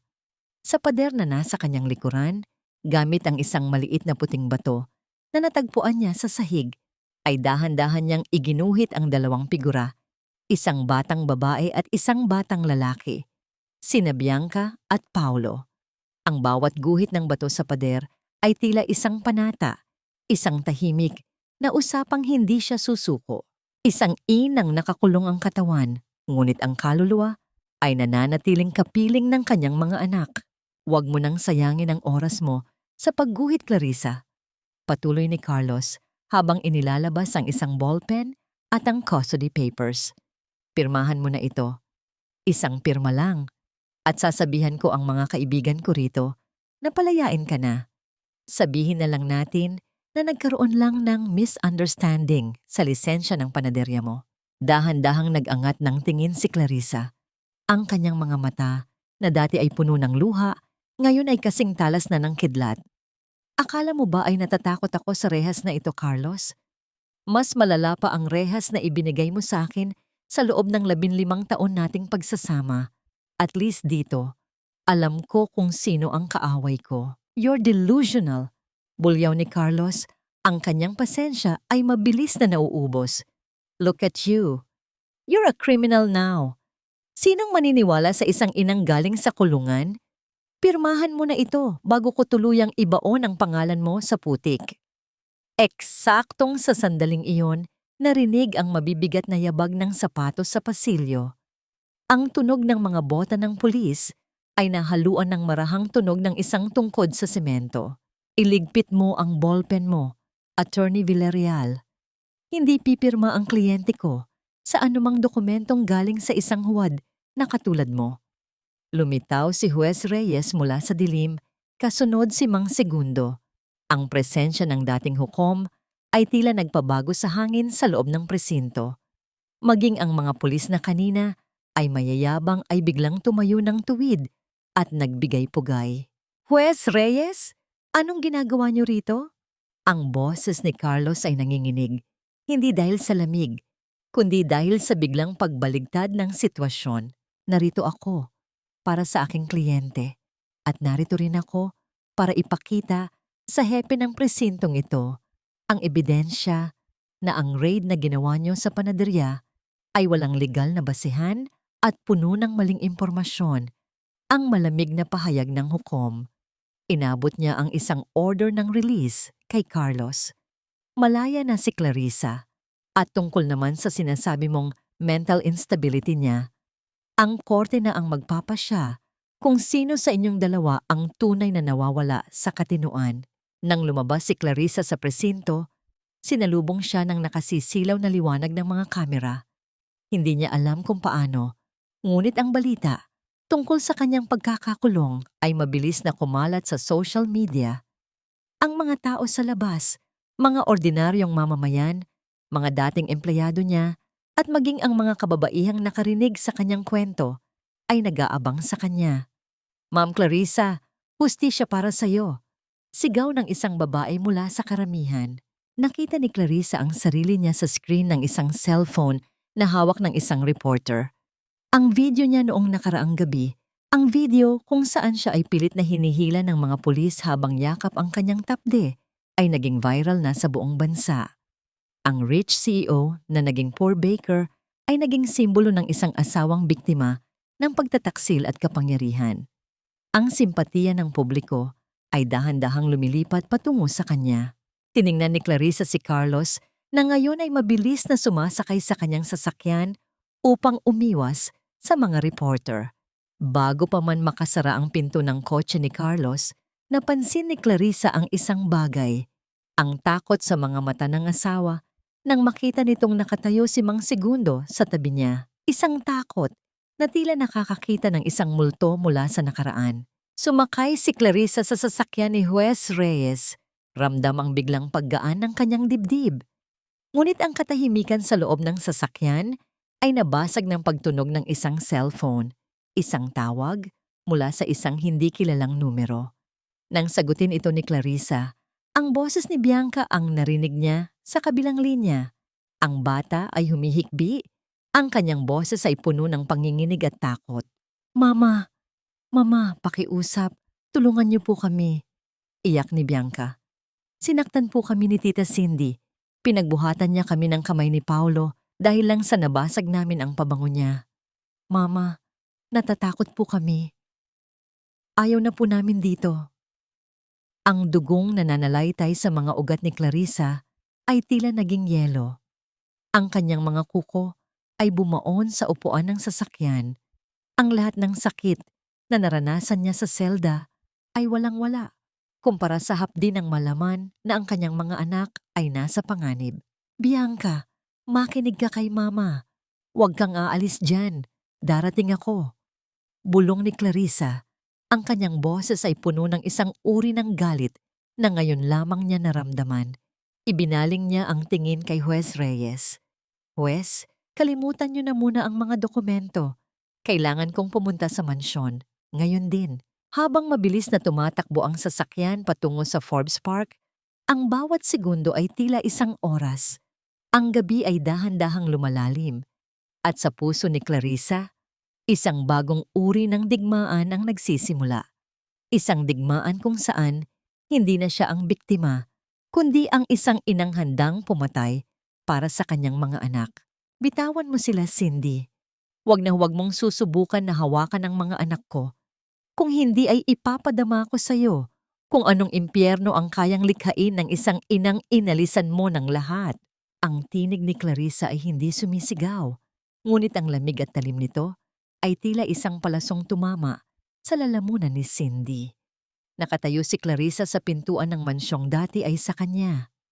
Ang kanyang barot saya ay basa pa ng ulan at ang kanyang mga mata ay nag-aapoy sa gitna ng dilim ng pasilyo. Sa harap niya, sa loob ng malawak na salas, ay nakitang nakasalampak sa sahig si Bianca.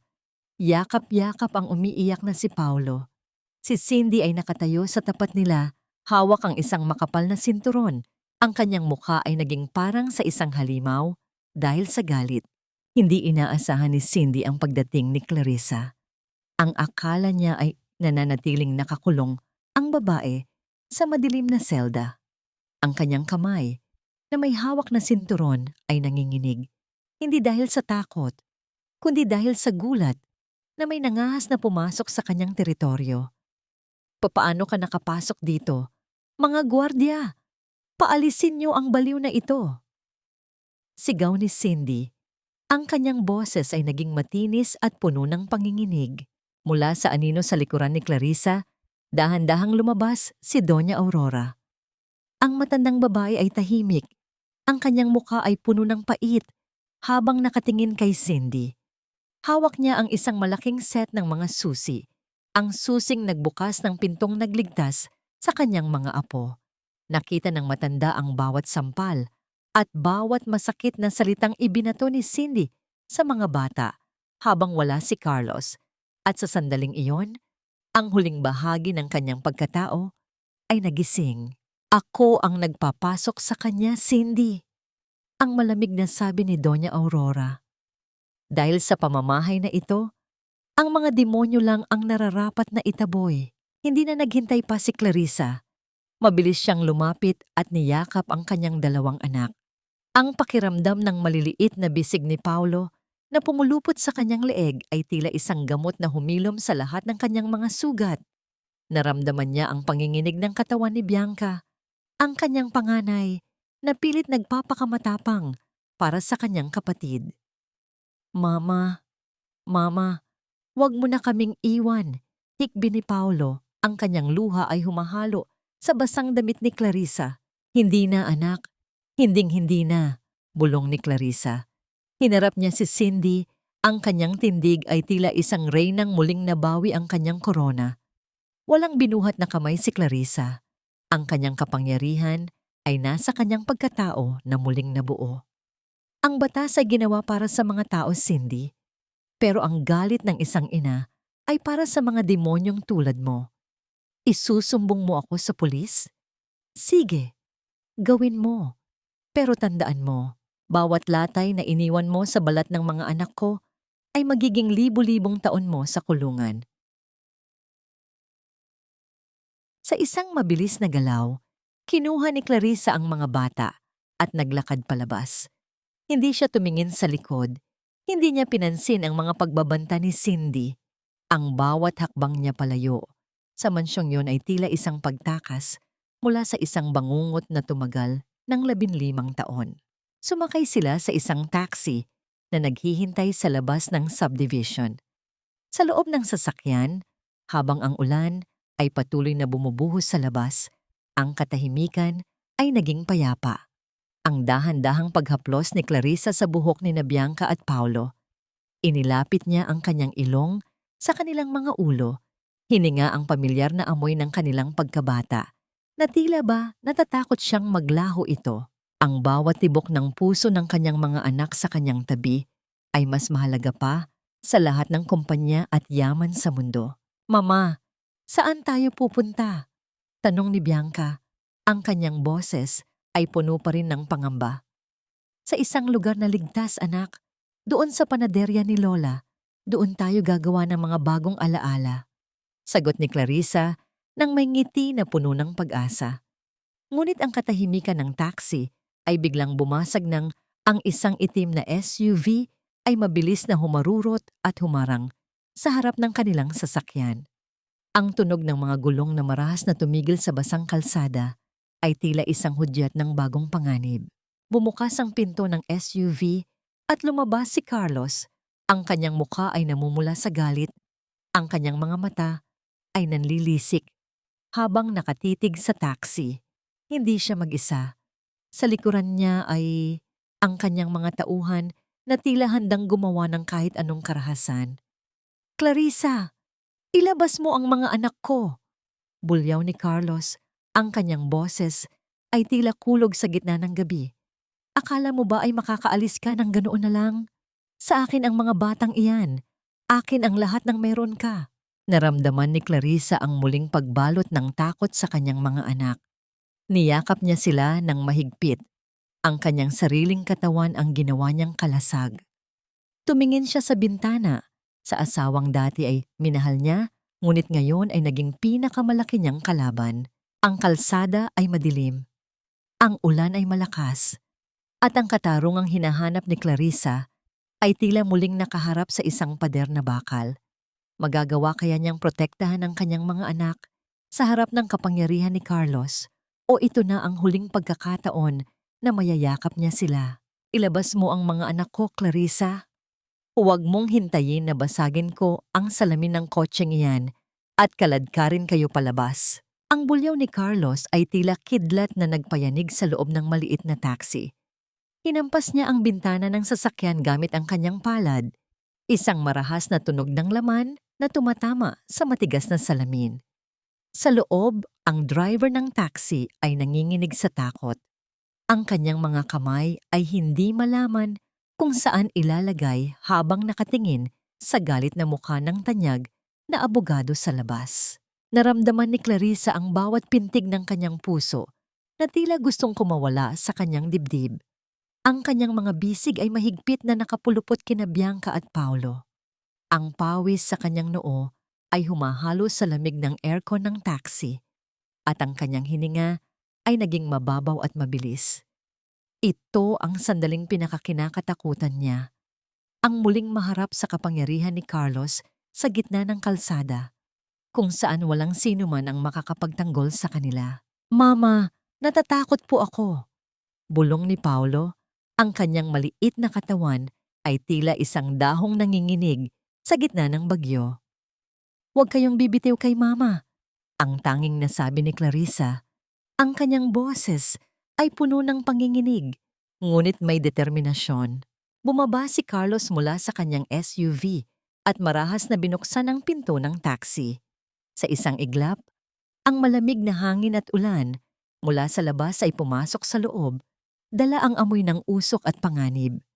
Sinubukan niyang hablutin ang braso ni Paulo, ngunit mabilis na humarang si Clarissa. Huwag mo silang hahawakan, Carlos. Wala kang karapatan. Sigaw ni Clarissa. Ang kanyang mga kuko ay bumaon sa braso ng asawa upang pigilan ito. Karapatan. Ako ang ama nila. Ako ang nagbibigay ng lahat ng luho nila. Bulyaw ni Carlos. Clarissa, tingnan mo ang sarili mo. Nakatira ka sa isang mabahong panaderya. Gusto mo bang lumaking dukha ang mga anak ko? Ibigay mo sila sa akin. Sa gitna ng kaguluhan, isang boses ang narinig. Maliit ngunit matalim. Si Bianca ay dahan-dahang tumayo at hinarap ang kanyang ama. Ang kanyang mga mata, na dati ay puno ng paghanga kay Carlos, ngayon ay puno na ng puot at pagkadismaya. Hindi kami sa'yo, Papa. Ang boses ni Bianca ay hindi nayayanig. Hindi kami mga gamit na binibili mo sa mall. Nakita ko kung paano mo sinaktan si Mama. Nakita ko kung paano nyo kami tratuhing dalawa ni Tita Cindy. Mas gusto ko pang maging dukha kasama si Mama kaysa tumira sa isang mansyong puno ng kasinungalingan. Tila napako si Carlos sa kanyang kinatatayuan. Ang mga salita ng kanyang sariling anak ay mas masakit pa sa anumang sampal na natanggap niya. Sa paligid nila, ang mga sasakyang naipit sa traffic dahil sa pagharang ni Carlos ay nagsimulang magbusina. Ang mga tao ay nagsimulang magbaba ng kanilang mga bintana at ang ilang mga pasahero sa katabing bus ay inilabas ang kanilang mga cellphone upang videohan ang nangyayari. Nakita ni Carlos ang mga ilaw ng mga cellphone na nakatutok sa kanya. Ang kanyang imahe bilang isang ulirang ama at tanyag na abogado ay dahan-dahang nadudurog sa harap ng madla. Ang bawat flash ng kamera ay tila isang paghuhukom sa kanyang pagkatao. Tingnan mo sila, Carlos. Wika ni Clarissa habang dahan-dahang lumalabas ng taxi, hawak ang kamay ng kanyang dalawang anak. Lahat sila ay nakamasid. Ipakita mo sa kanila kung gaano kakalupit. Ipakita mo sa buong bansa kung paano mo tratuhin ang asawa at mga anak mo. Naramdaman ni Carlos ang biglang pag-atras ng kanyang mga tauhan. Maging sila ay natatakot na makita sa video na ginagamit ang dahas laban sa isang ina at mga bata. Ang kapangyarihan ni Carlos, na dati ay nakabase sa takot at pera, ay biglang naglaho sa harap ng isang bagong uri ng kapangyarihan, ang katotohanan na napanonood ng lahat. Ang magkapatid na Bianca at Paulo na humawak sa magkabilang kamay ni Clarissa, nakatayo ng matuwid sa gitna ng kalsada habang ang ulan ay patuloy na bumubuhos. Sila ang naging kalasag ng kanilang ina. Ang mga batang dati ay kailangang protektahan, ngayon ay naging katuwang sa laban. Isang itim na sasakyan ng pulis ang dahan-dahang lumapit. Ang asul at pulang ilaw nito ay nagbibigay ng kulay sa madilim na kalsada. Bumaba ang isang opisyal. Hawak ang isang puting papel. Attorney Carlos Villarreal, tanong ng pulis. Mayroon kaming urgent summons mula sa korte. Ang inyong asawa ay naghain ng emergency protection order at mayroon ding reklamo ng tamo at falsification of documents laban sa inyo. Kailangan nyo kaming samahan sa presinto para sa agarang investigasyon. Ang mukha ni Carlos ay naging maputla, kasing puti ng papel na hawak ng pulis. Tumingin siya kay Clarissa at sa unang pagkakataon, nakita ni Clarissa ang pagkatalo sa mga mata ng asawa. Ang imperyong itinayo ni Carlos sa ibabaw ng kanyang pagkawasak ay dahan-dahang gumuho sa gitna ng kalsada. Pinasakay muli ni Clarissa ang kanyang mga anak sa taxi. Tiningnan niya si Carlos sa huling pagkakataon bago sumara ang pinto. Ang katarungan, Carlos, ay hindi palaging matatagpuan sa loob ng korte. Minsan, matatagpuan ito sa tapang ng mga taong pinili mong saktan. Habang papalayo ang taxi, nakita ni Clarissa mula sa likurang bintana ang kanyang asawa na pinaliligiran ng mga pulis at ng mga taong patuloy na kumukuha ng video. Ang ulan ay tila naghuhugas sa bawat bakas ng kanyang pait. Ngunit sa kabila ng tagumpay na ito, alam ni Clarissa na hindi pa tapos ang laban. Paano kaya tatanggapin ni Carlos ang kanyang pagkatalo? At ano ang gagawin ni Cindy kapag nalaman niyang ang lalaking kanyang kinapitan ay isa na lamang bumabagsak na bituin? Ang bawat kanto patungo sa panaderya ay puno ng pag-asa. Ngunit sa bawat liwanag, laging may aninong naghihintay ng pagkakataon upang muling sumalakay. Ang taas ng iyong lipad, Carlos, kaya naman ang lagapak mo ay diretso sa putikan. Ang mga salitang ito ay tila isang paulit-ulit na awit sa isipan ni Clarissa habang nakatayo siya sa harap ng dambuhalang salamin na bintana ng Azure Heights office. Sa labas, ang mga balita sa higanting digital billboard ng Makati ay puno ng mukha ni Carlos at ang kontrobersiyang bumabalot sa pamilya Villarreal. Ang presyo ng mga stocks ng kumpanya ay dahan-dahang bumabagsak, tila isang pusong nawawalan na ng tibok. Sa loob ng opisina ng CEO, ang lahat ay nagkakagulo. Ang tunog ng mga teleponong hindi tumitigil sa pagring ay tila isang ingay ng isang lumulubog na barko. Ang mga empleyado na dati ay umiiwas sa tingin ni Clarissa ay ngayon ay nakayuko. Ang ilan ay hindi makatingin sa kanya dahil sa hiya, habang ang iba naman ay may bakas ng pasasalamat sa kanilang mga mata nang makita siyang muling naglalakad sa pasilyong yon. Habang nangyayari ang gulo sa kumpanya, sa loob ng mansyon, si Cindy ay abala sa isang mas madilim na gawain. Ang kanyang mga kamay ay mabilis na nagbubukas ng bawat drawer sa silid ni Carlos. Ang mga alahas, ang mga bundle ng pera na itinago para sa emergency, at ang bawat mamahaling gamit na maaari niyang dalhin ay marahas niyang isinisilid sa isang malaking bag. Ang kanyang mukha ay wala ng bakas ng pag-ibig para kay Carlos. Ang tanging naroon ay ang takot para sa sariling kaligtasan at ang kasakiman na matagal na niyang itinatago sa likod ng kanyang mapanlinlang na ngiti. Alam ni Cindy na ang barko ni Carlos ay tuluyan ng lumulubog at wala siyang balak na sumama sa ilalim ng dagat. Hahanapin mo ako, Carlos, pero wala ka nang makikita kundi ang abo ng mga pangako mo. Bulong ni Cindy. Habang mabilis na lumalabas ng mansyon, hindi man lang nililingon ang mga batang dati, ay pinagbuhatan niya ng kamay. Sa kabilang dako, pumasok si Clarissa sa boardroom kung saan naghihintay ang mga board of directors. Ang bawat hakbang ng kanyang mga takong sa makintab na sahig ay tila isang deklarasyon ng digmaan na tapos na. Nang buksan niya ang pinto, ang katahimikan ay naging mabigat. Nakita niya ang mga lalaking dati ay bumoto upang alisin siya. Ang mga taong naniwala sa mga kasinungalingan ni Carlos. Hindi ako narito para magmakaawa at hindi rin ako narito para maghiganti. Ang bating boses ni Clarissa. Narito ako para iligtas ang kumpanyang itinayo ko mula sa dumi. Kung gusto niyo pang magkaroon ng kumpanya bukas, alam niyo kung sino ang dapat ninyong pakinggan. Walang tumutol. Ang bawat isa sa kanila ay alam na si Clarissa lamang ang tanging may hawak ng susi upang maibalik ang tiwala ng mga investors. Sa sandaling iyon, ang kapangyarihan ay dahan-dahang bumalik sa kanyang mga kamay. Hindi dahil sa asawa niya si Carlos, kundi dahil sa sarili niyang talino at integridad. Ang pag-upo ni Clarissa sa kanyang lumang CEO chair, dahan-dahan niyang inilabas mula sa kanyang bag ang isang maliit na frame ng larawan, isang litrato ni Bianca at Paulo na masayang tumatawa sa isang parke. Maingat niyang inilagay ito sa ibabaw ng kanyang mesa, sa mismong pwesto kung saan dati ay nakalagay ang litrato nila ni Carlos. Sa pagkakataong ito, ang larawan ay pinutol. Wala na ang anino ng lalaking sumira sa kanyang buhay. Ang mesa na dati ay simbolo ng kanilang pagsasama, ngayon ay simbolo na ng kanyang kalayaan. Ngunit sa gitna ng kanyang muling pagbangon, ang katahimikan ng opisina ay nabasag ng pagpasok ng kanyang sekretarya. Ang mukha nito ay maputla at ang boses ay nanginginig. Ma'am Clarissa, tumatawag po ang ospital.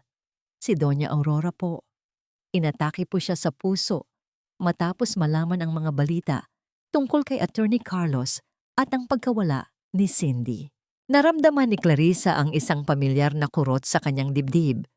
Sa kabila ng lahat ng sakit na ibinigay sa kanya ng kanyang biyenan, ang imahe ng matandang babae na nagbukas ng pinto para sa kanya noong gabing iyon ay nananatili sa kanyang alaala. Ihanda ang sasakyan, utos ni Clarissa. Samantala, sa labas ng airport, si Cindy ay dahan-dahang naglalakad patungo sa entrance, hawak ang kanyang passport at ang bag na puno ng ninakaw na yaman. Ang kanyang puso ay tumitibok ng mabilis, ang kanyang mga mata ay palipat-lipat sa paligid, naghahanap ng anumang panganib. Ngunit bago pa siya makapasok sa loob, isang kamay ang marahas na humawak sa kanyang balikat. Miss Cindy Rivera, maaari ka bang sumama sa amin? Ang boses ng isang lalaki ay malamig at puno ng awtoridad. Tumingin si Cindy sa kanyang likuran at nakita ang dalawang lalaking nakasuot ng formal na barong. Ang kanilang mga mata ay tila nakamasid sa bawat butas ng kanyang pagkatao. Hindi sila pulis, ngunit ang kanilang presensya ay mas nakakatakot pa sa anumang awtoridad. Sino kayo? Bitawan niyo ako, sigaw ni Cindy. Ngunit ang kanyang boses ay tila nawala sa ingay ng mga eroplanong lumilipad. May mga katanungan lang kami tungkol sa mga nawawalang pondo ng Azure Heights, ang sagot ng lalaki, habang dahan-dahang kinukuha ang bag ni Cindy. Sino ang mga lalaking ito? At paano nila nalaman ang bawat galaw ni Cindy? Habang si Clarissa ay nagmamadali patungo sa ospital upang harapin ang isang naghihingalong alaala, si Cindy naman ay dahan-dahang kinakaladkad patungo sa isang dilim na hindi niya inaasahan. Ang katarungan ay tila isang malaking sapot ng gagamba. Kahit gaano kakabilis tumakbo, ang bawat hibla nito ay dahan-dahang humihigpit sa iyong leeg. Huwag mong dungisan ang pangalan ko ng marumi mong kamay, segundo. Isang katulong ka lang at mananatili kang basura sa paningin ko. Ang sigaw ni Carlos ay umalingaw-ngaw sa puting pasilyo ng ospital, isang matalim na tunog na bumasag sa katahimikan ng gabi. Ang kanyang mukha ay hindi na makilala. Ang mga mata ay malalim ang itim na paligid. Ang buhok ay gulo-gulo. At ang kanyang mamahaling suit ay punong-puno ng gusot. Sa harap niya, nakatayo si Mang Segundo ng may dignidad. Ang kanyang mga kamay ay nakakuyom, ngunit ang kanyang tinig ay nananatiling mahinahon sa kabila ng pang-uuyam ng anak. Ang pangalang ipinagmamalaki mo, Carlos, ay isang hiram na maskara lamang, ang mahinang tugon ni Mang Segundo. Gusto mong malaman kung bakit hindi ka kailanman naging sapat sa paningin ni Doña Aurora. Dahil sa bawat tingin niya sa'yo, ang nakikita niya ay ang bunga ng kataksilan ng kanyang asawa sa isang katulong na katulad ko. Nanigas ang buong katawan ni Carlos. Ang hangin sa pasilyo ay tila naging yelo at ang bawat hininga niya ay naging isang pasakit. Ang katotohanang matagal nang ibinaon sa ilalim ng mga pundasyon ng mansyong Villarreal ay dahan-dahang lumulutang mabaho at nakakasulasok. Nagsisinungaling ka. Isang hamak na utusan lang ang ama ko, hindi ikaw. Bulyaw ni Carlos, ngunit ang kanyang boses ay nanginginig na. Tila isang batang natatakot sa dilim. Ako ang tunay mong ama, Carlos. Pagpapatuloy ni Mang Segundo, ang kanyang mga mata ay puno ng habag at pait. Ang iyong ina ay pinagsamantalahan ng matandang Villarreal, ngunit bago iyon, kami ang tunay na nagmamahalan. Kinuha kanila dahil kailangan nila ng tagapagmana, isang tuta na gagawin nilang asong ulol sa hinaharap. At tingnan mo ang sarili mo ngayon. Naging eksakto ka sa kung ano ang kinamumuhian mo. Sa loob ng silid ng ospital, sa likod ng makapal na salamin, ay nakaupo si Clarissa sa tabi ng kama ni Doña Aurora. Ang tunog ng monitor ng puso ay nagbibigay ng isang mahinang ritmo sa gitna ng tensyon. Tiningnan ni Clarissa ang matandang babae na dati ay kinatatakutan niya. Ang matikas at mapagmataas na Doña Aurora ay tila naging isang maliit at tuyot na dahon, nakadepende sa mga tubo at makina upang mabuhay. Ang dahan-dahang pagkuha ni Clarissa ng isang baso ng tubig at isang maliit na piraso ng pandesal mula sa panaderya ng kanyang lola. Nilubog niya ang maliit na bahagi ng tinapay sa tubig at dahan-dahang idinampi sa tuyong labi ng kanyang biyenan. Walang galit sa mga kamay ni Clarissa. Tanging ang init ng isang taong nakakaalam kung paano ang masaktan at kung paano ang magpatawad. Hustisya ang hinangad ko, Aurora. Bulong ni Clarissa habang hinahaplos ang kulubot na kamay ng matanda. Ngunit hindi ko kailanman hinangad na makita kang ganito. Ang puot niyo ang nagbilanggo sa inyo, pero ang pagmamahal ko sa mga anak ko ang nagpalaya sa akin. Dahan-dahang nagmulat ng mata si Doña Aurora. Ang kanyang paningin ay nanlalabo, ngunit nang makita niya si Clarissa, ang isang butil ng luha ay dahan-dahang gumapang sa kanyang pisngi. Ang kanyang mga labi ay nanginig. Tila may gustong sabihin, ngunit walang boses na lumalabas. Sa sandaling iyon, ang lahat ng pader ng hiya at idangal ay gumuho. Ang tanging natira ay dalawang babaeng kapwa biktima ng kasakiman ng mga lalaki sa kanilang buhay. Sa labas ng silid, ang katahimikan ni Carlos ay mas nakakatakot kaysa sa kanyang mga sigaw. Dahan-dahan siyang napaatras, ang kanyang likuran ay tumama sa malamig na pader ng ospital. Ang lahat ng kanyang pinaniniwalaan, ang kanyang dugong asul, ang kanyang karapatan sa yaman, ang kanyang pagiging superior, ay isa palang malaking kasinungalingan. Siya ay anak ng isang katulong at ng isang utusan. Siya ay walang iba kundi ang aninong kinamumuhian niya. Wala na ang lahat, bulong ni Carlos. Ang kanyang mga mata ay naging bakante. Tila nawalan na ng liwanag ang kanyang kaluluwa. Hinanap ni Carlos ang kanyang bag na nalaglag sa sahig. Sa loob nito, naramdaman ng kanyang mga daliri ang malamig at mabigat na bakal ng isang baril. Isang bagay na kinuha niya sa vault ng mansyon bago siya umalis. Ang kanyang isipan ay punong-puno ng mga boses ng panunumbat. Ang bawat tawa ni Cindy, ang bawat sampal ni Clarissa, at ang bawat salita ni Mang Segundo ay tila mga hudyat ng kanyang huling hantungan. Tumayo si Carlos, hindi tumitingin kanino man. Naglakad siya patungo sa exit ng ospital. Ang bawat hakbang niya ay tila isang pagtungo sa kailaliman ng lupa. Hindi siya pinigilan ni Mang Segundo. Tanging ang malalim na buntong hininga ng isang ama ang sumunod sa kanya. Saan pupunta si Carlos? Tanong ni Clarissa nang lumabas siya mula sa silid ni Doña Aurora. Sa lugar kung saan nagsimula ang lahat ng kanyang sakit. Sagot ni Mang Segundo. Ang kanyang boses ay puno ng pangamba. Sa panaderya ng lola mo. Naramdaman ni Clarissa ang isang matinding kaba na gumapang sa kanyang likuran. Ang panaderya, ang lugar ng kanyang muling pagsilang, ay tila magiging entablado ng isang huling trahedya. Mabilis siyang tumakbo patungo sa parking lot. Ang kanyang puso ay tumitibok ng mabilis sa pag-aalala habang mabilis na tumatakbo ang kanyang sasakyan sa ilalim ng madilim na langit. Narinig ni Clarissa ang isang malakas na tunog ng putok mula sa kanyang imahinasyon. Ngunit ang totoong putok ay naganap sa gitna ng katahimikan ng lumang panaderya sa Laguna.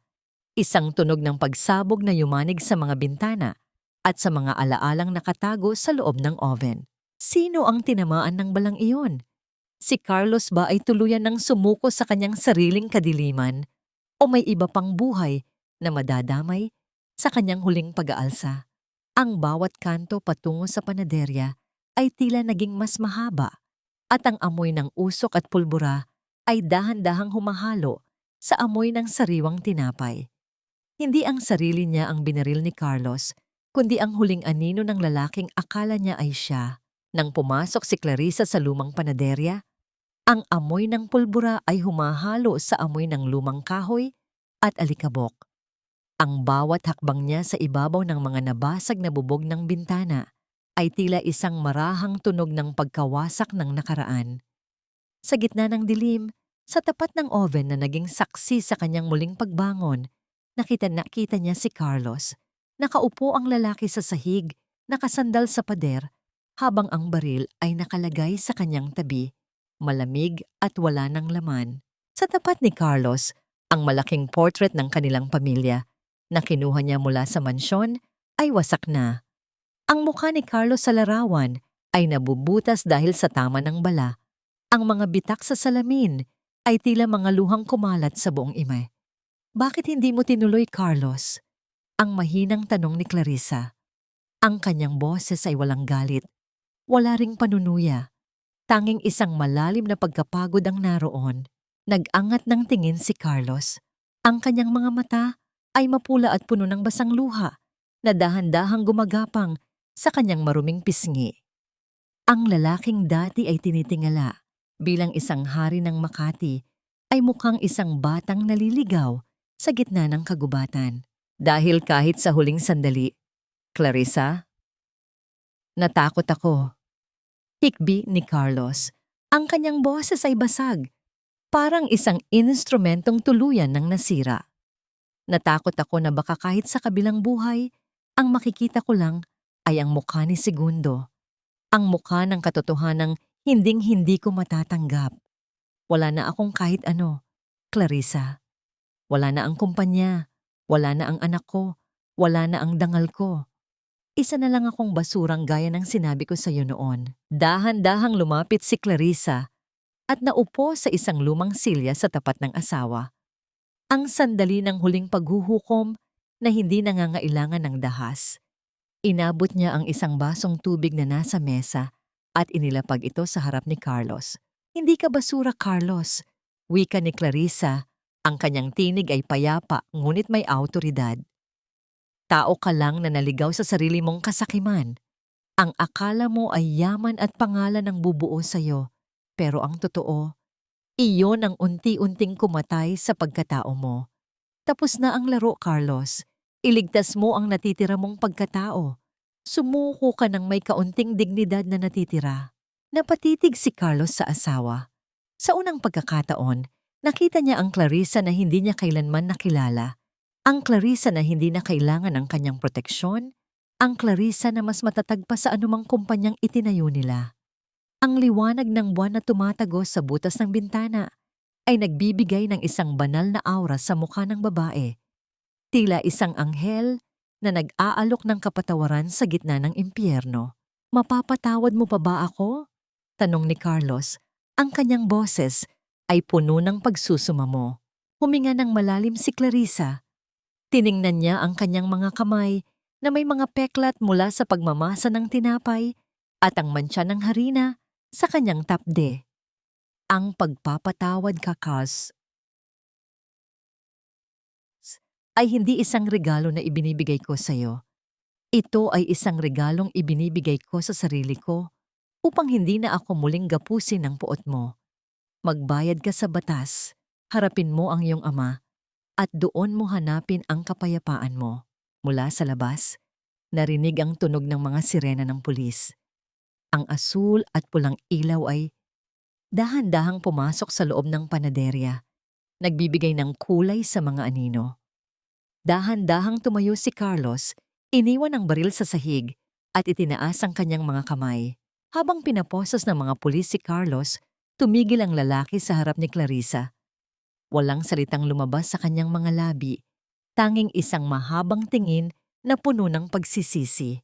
Nakita ni Clarissa ang pag-alis ng asawa. Ang bawat yabag ng sapatos nito sa semento ay tila isang pagtatapos sa isang kabanata ng kanyang buhay na puno ng dilim. Naiwan si Clarissa na mag-isa sa loob ng panaderya. Lumapit siya sa isang lumang salamin na nakasabit sa dingding. Ang salaming nakakita sa kanyang paghagulgol noong unang gabi niyang dumating dito. Tiningnan niya ang kanyang refleksyon. Wala na ang mantsa ng alak, wala na ang takot sa kanyang mga mata. Ang babaeng nasa harap niya ngayon ay may mga linyang dulot ng puyat, ngunit may ningning ng isang pusong muling nabuo. "Hindi na ako ang babaeng winasak mo," bulong ni Clarissa sa kanyang sarili. Ang kanyang boses ay tila isang panata na humalo sa hangin ng madaling araw. "Ako na ang babaeng binuo ng sarili kong lakas." Lumabas siya ng panaderya at sinalubong ng sariwang hangin ng umaga. Ang araw ay dahan-dahang sumisikat sa likod ng mga bundok, nagbibigay ng bagong pag-asa sa mundo.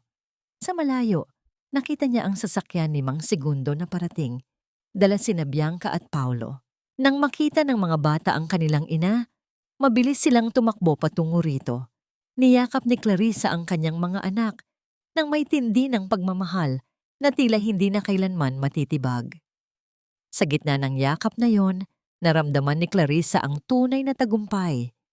Hindi ito ang pagkapanalo sa kumpanya o ang pagkakalulong ni Carlos, kundi ang pagkakataong muling makahinga nang walang bigat sa dibdib.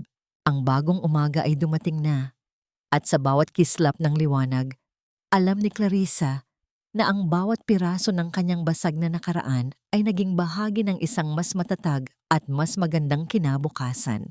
Ang halimuyak ng bagong lutong pandesal ay humahalo sa sariwang simoy ng hangin sa laguna. Isang amoy na nagbibigay ng katiwasayan sa bawat sulok ng lumang panaderya. Isang taon na ang lumipas, mula nang ang gabing iyon ay naging entablado ng pagkawasak. Ngunit ngayon, ang bawat laryo ng oven ay tila may dalang kwento ng pag-asa. Si Clarissa ay nakatayo sa harap ng malawak na bintana ng panaderya na ngayon ay binigyan ng bagong buhay. Ang Clarissa's Refuge ay hindi lamang isang tindahan ng tinapay. Ito ay naging isang komunidad para sa mga kababaihang dumaan sa pang-aabuso at kataksilan.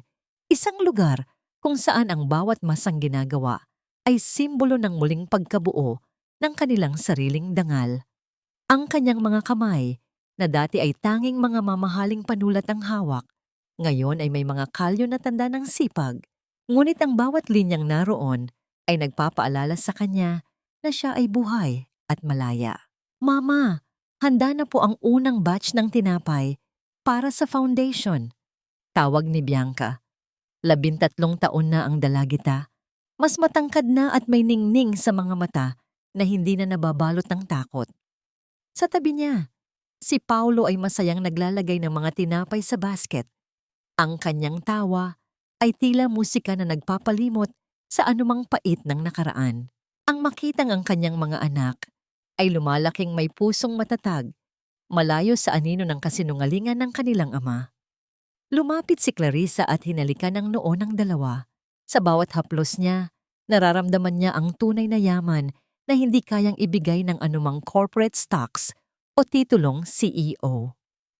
Salamat mga anak, napakaganda ng inyong gawa. Maugong na wika ni Clarissa. Kinuha ni Clarissa ang isang maliit na sobre mula sa kanyang mesa. Ito ay galing kay Mang Segundo na hanggang ngayon ay tapat na nagbabantay sa kanila. Sa loob nito ay ang balita tungkol kay Carlos. Ang lalaki ay nananatili sa loob ng piitan. Hinaharap ang bawat kaso ng tamo at falsification. Ayon kay Mang Segundo, si Carlos ay nagsisimulang maghanap ng kapayapaan sa pamamagitan ng pagdarasal at ang bawat bisita ng matanda ay may kasamang paghingi ng tawad mula sa anak patungo sa kanyang tunay na ama. Si Cindy naman ay nahaharap din sa malubhang parusa sa batas at ang kanyang pangalan ay naging isang babala sa lipunan tungkol sa kasakiman. Ngunit para kay Clarissa ang mga pangalang iyon ay hindi na nagdudulot ng hapdi sa kanyang puso. Sila ay naging mga bahagi na lamang ng isang madilim na kabanata na kailangan niyang pagdaanan upang marating ang liwanag ng kasalukuyan. Humarap si Clarissa sa isang malaking salamin na nakasabit sa gitna ng panaderya. Hindi na ito ang basag na salamin ng kahapon. Ito ay isang bagong salamin, malinaw at walang anumang lamat. Tinitigan niya ang kanyang refleksyon. Isang babaeng nakasuot ng simpleng damit, may ilang puting buhok na lumilitaw, ngunit may mga matang puno ng karunungan at pagmamahal. Ito ang katarungan, bulong ni Clarissa sa kanyang sarili. Ang magising sa umaga na walang takot, ang magmahal ng walang pag-aalinlangan, at ang magpatawad ng walang hinihintay na kapalit. Dahan-dahan niyang kinuha ang kanyang lumang tapde, ang telang naging saksi sa kanyang pagbagsak at muling pagbangon. Isinuot niya ito ng may dangal. Ang bawat mantsa ng harina sa tela ay tila mga medalya ng kanyang tagumpay. Habang ang araw ay dahan-dahang tumataas sa langit, nagbukas ang pinto ng panaderya. Isang grupo ng mga tao ang pumasok, dala ang kanilang sariling mga kwento at pangangailangan ng kalinga. Ngumiti si Clarissa. Ang kanyang mga kamay ay handa na namang magmasa, handa na namang maglingkod, at handa na namang bumuo ng mas marami pang tinapay ng pag-asa. Ang bawat piraso ng kanyang buhay ay muling nabuo. Hindi man perpekto tulad ng dati, ngunit mas matatag at mas makabuluhan. Ang basag na salamin ng kahapon ay naging isang magandang mosaic ng kasalukuyan. Isang sining na nabuo mula sa mga piraso ng sakit, pinagdikit ng pandikit ng katatagan, at pininturahan ng kulay ng tunay na kalayaan. Hindi na ako ang babaeng winasak mo, ang huling naisip ni Clarissa habang iniabot ang isang mainit na pandesal sa isang bata. Ako na ang babaeng nagpatunay na ang pinakamasarap na tinapay ay ang tinapay na niluto sa apoy ng pagsubok at inihain ng may wagas na pag-ibig. Sa labas, ang ibon ay patuloy sa pag-awit at ang hangin ay naghahatid ng balita ng isang bagong simula na hinding-hindi na muling mababasag ng anumang bagyo. Sa paglubog ng araw sa likod ng mga luntiang bukid ng Laguna, ang gintong liwanag ng dapit hapon ay dahan-dahang yumayakap sa bintana ng Clarissa's Refuge. Ang ingay ng mga mamimili ay napalitan na ng isang payapang katahimikan at ang tanging naririnig na lamang ay ang marahang paghampas ng hangin sa mga kurtinang gawa sa katsa. Si Clarissa ay nakaupo sa kanyang paboritong tumba-tumba sa balkonahe, hawak ang isang tasa ng mainit na tsa. Sa kanyang kandungan ay nakasandal ang ulo ni Paolo na mahimbing nang natutulog habang si Bianca naman ay abala sa pagbabasa ng libro sa kanyang tabi. Sa sandaling ito, ang bawat katanungan na dati ay nagpapagising sa kanya sa hating gabi ay dahan-dahang nakahanap ng kani-kanilang kasagutan. Ang unang tanong na dati ay tila isang malaking pader. Napatawad na ba niya si Carlos? Isang buwan na ang nakalilipas ng huling bumisita si Clarissa sa piitan. Nakita niya ang isang lalaking wala na ang dating yabang, isang lalaking ang tanging kayamanan na lamang ay ang mga liham mula sa kanyang mga anak. Nang magtama ang kanilang mga mata sa likod ng makapal na salamin, hindi na puot ang naramdaman ni Clarissa. Ang pagpapatawad ay hindi dumating sa isang iglap. Ito ay dahan-dahang nabuo sa bawat masa niya ng harina, sa bawat paghilom ng kanyang sariling mga sugat. Napatawad na niya si Carlos, hindi dahil nararapat ang lalaki sa kapatawaran, kundi dahil ang kanyang puso ay masyadong mahalaga para manatiling kulungan ng galit. Ang pagpapatawad ang naging huling susing nagpalaya sa kanyang kaluluwa. Ang ikalawang tanong, nahanap na ba niya ang tunay na kapayapaan? Tumingin si Clarissa sa kanyang paligid, sa simpleng bahay na puno ng amoy ng tinapay, sa mga anak na lumalaking may pagmamahal, at sa mga kababaihang natulungan niyang bumangon muli. Ang kapayapaan para sa kanya ay hindi na ang pagkakaroon ng malaking kumpanya o ang pagiging tanyag sa lipunan. Ang tunay na kapayapaan ay ang kakayahang harapin ang salamin ng walang itinatagong pait, ang matulog sa gabi ng walang takot, at ang gumising sa umaga na may layuning higit pa sa sarili. Oo, sa wakas, ang bagyong humagupit sa kanyang buhay ay lumipas na, at ang iniwan nito ay isang lupang mas mataba at handang magpatubo ng mas marami pang bunga. At ang huling tanong, anong aral ang may iwan para sa mga nakikinig sa kanyang kwento? Ang buhay tulad ng tinapay ay kailangang dumaan sa apoy. Ang bawat pagsubok, bawat kataksilan, at bawat patak ng luha ay mga sangkap na humuhubog sa ating pagkatao. Huwag matakot mabasag, dahil sa bawat piraso ng iyong pagkawasak, may pagkakataon kang bumuo ng isang mas maganda at mas matatag na bersyon ng iyong sarili. Ang tunay na lakas ng isang babae ay hindi nasusukat sa kung gaano siya katagal, hindi natumba, kundi sa kung paano siya bumangon ng mas maningning matapos ang bawat pagkadapa. Dahan-dahang ipinikit ni Clarissa ang kanyang mga mata. Isang mapayapang ngamang ngiti ang nakapinta sa kanyang mga labi. Ang basag na salamin ng kahapon ay tuluyan na niyang binitawan. Ang tanging hawak niya ngayon ay ang malinaw na pag-asa ng bukas.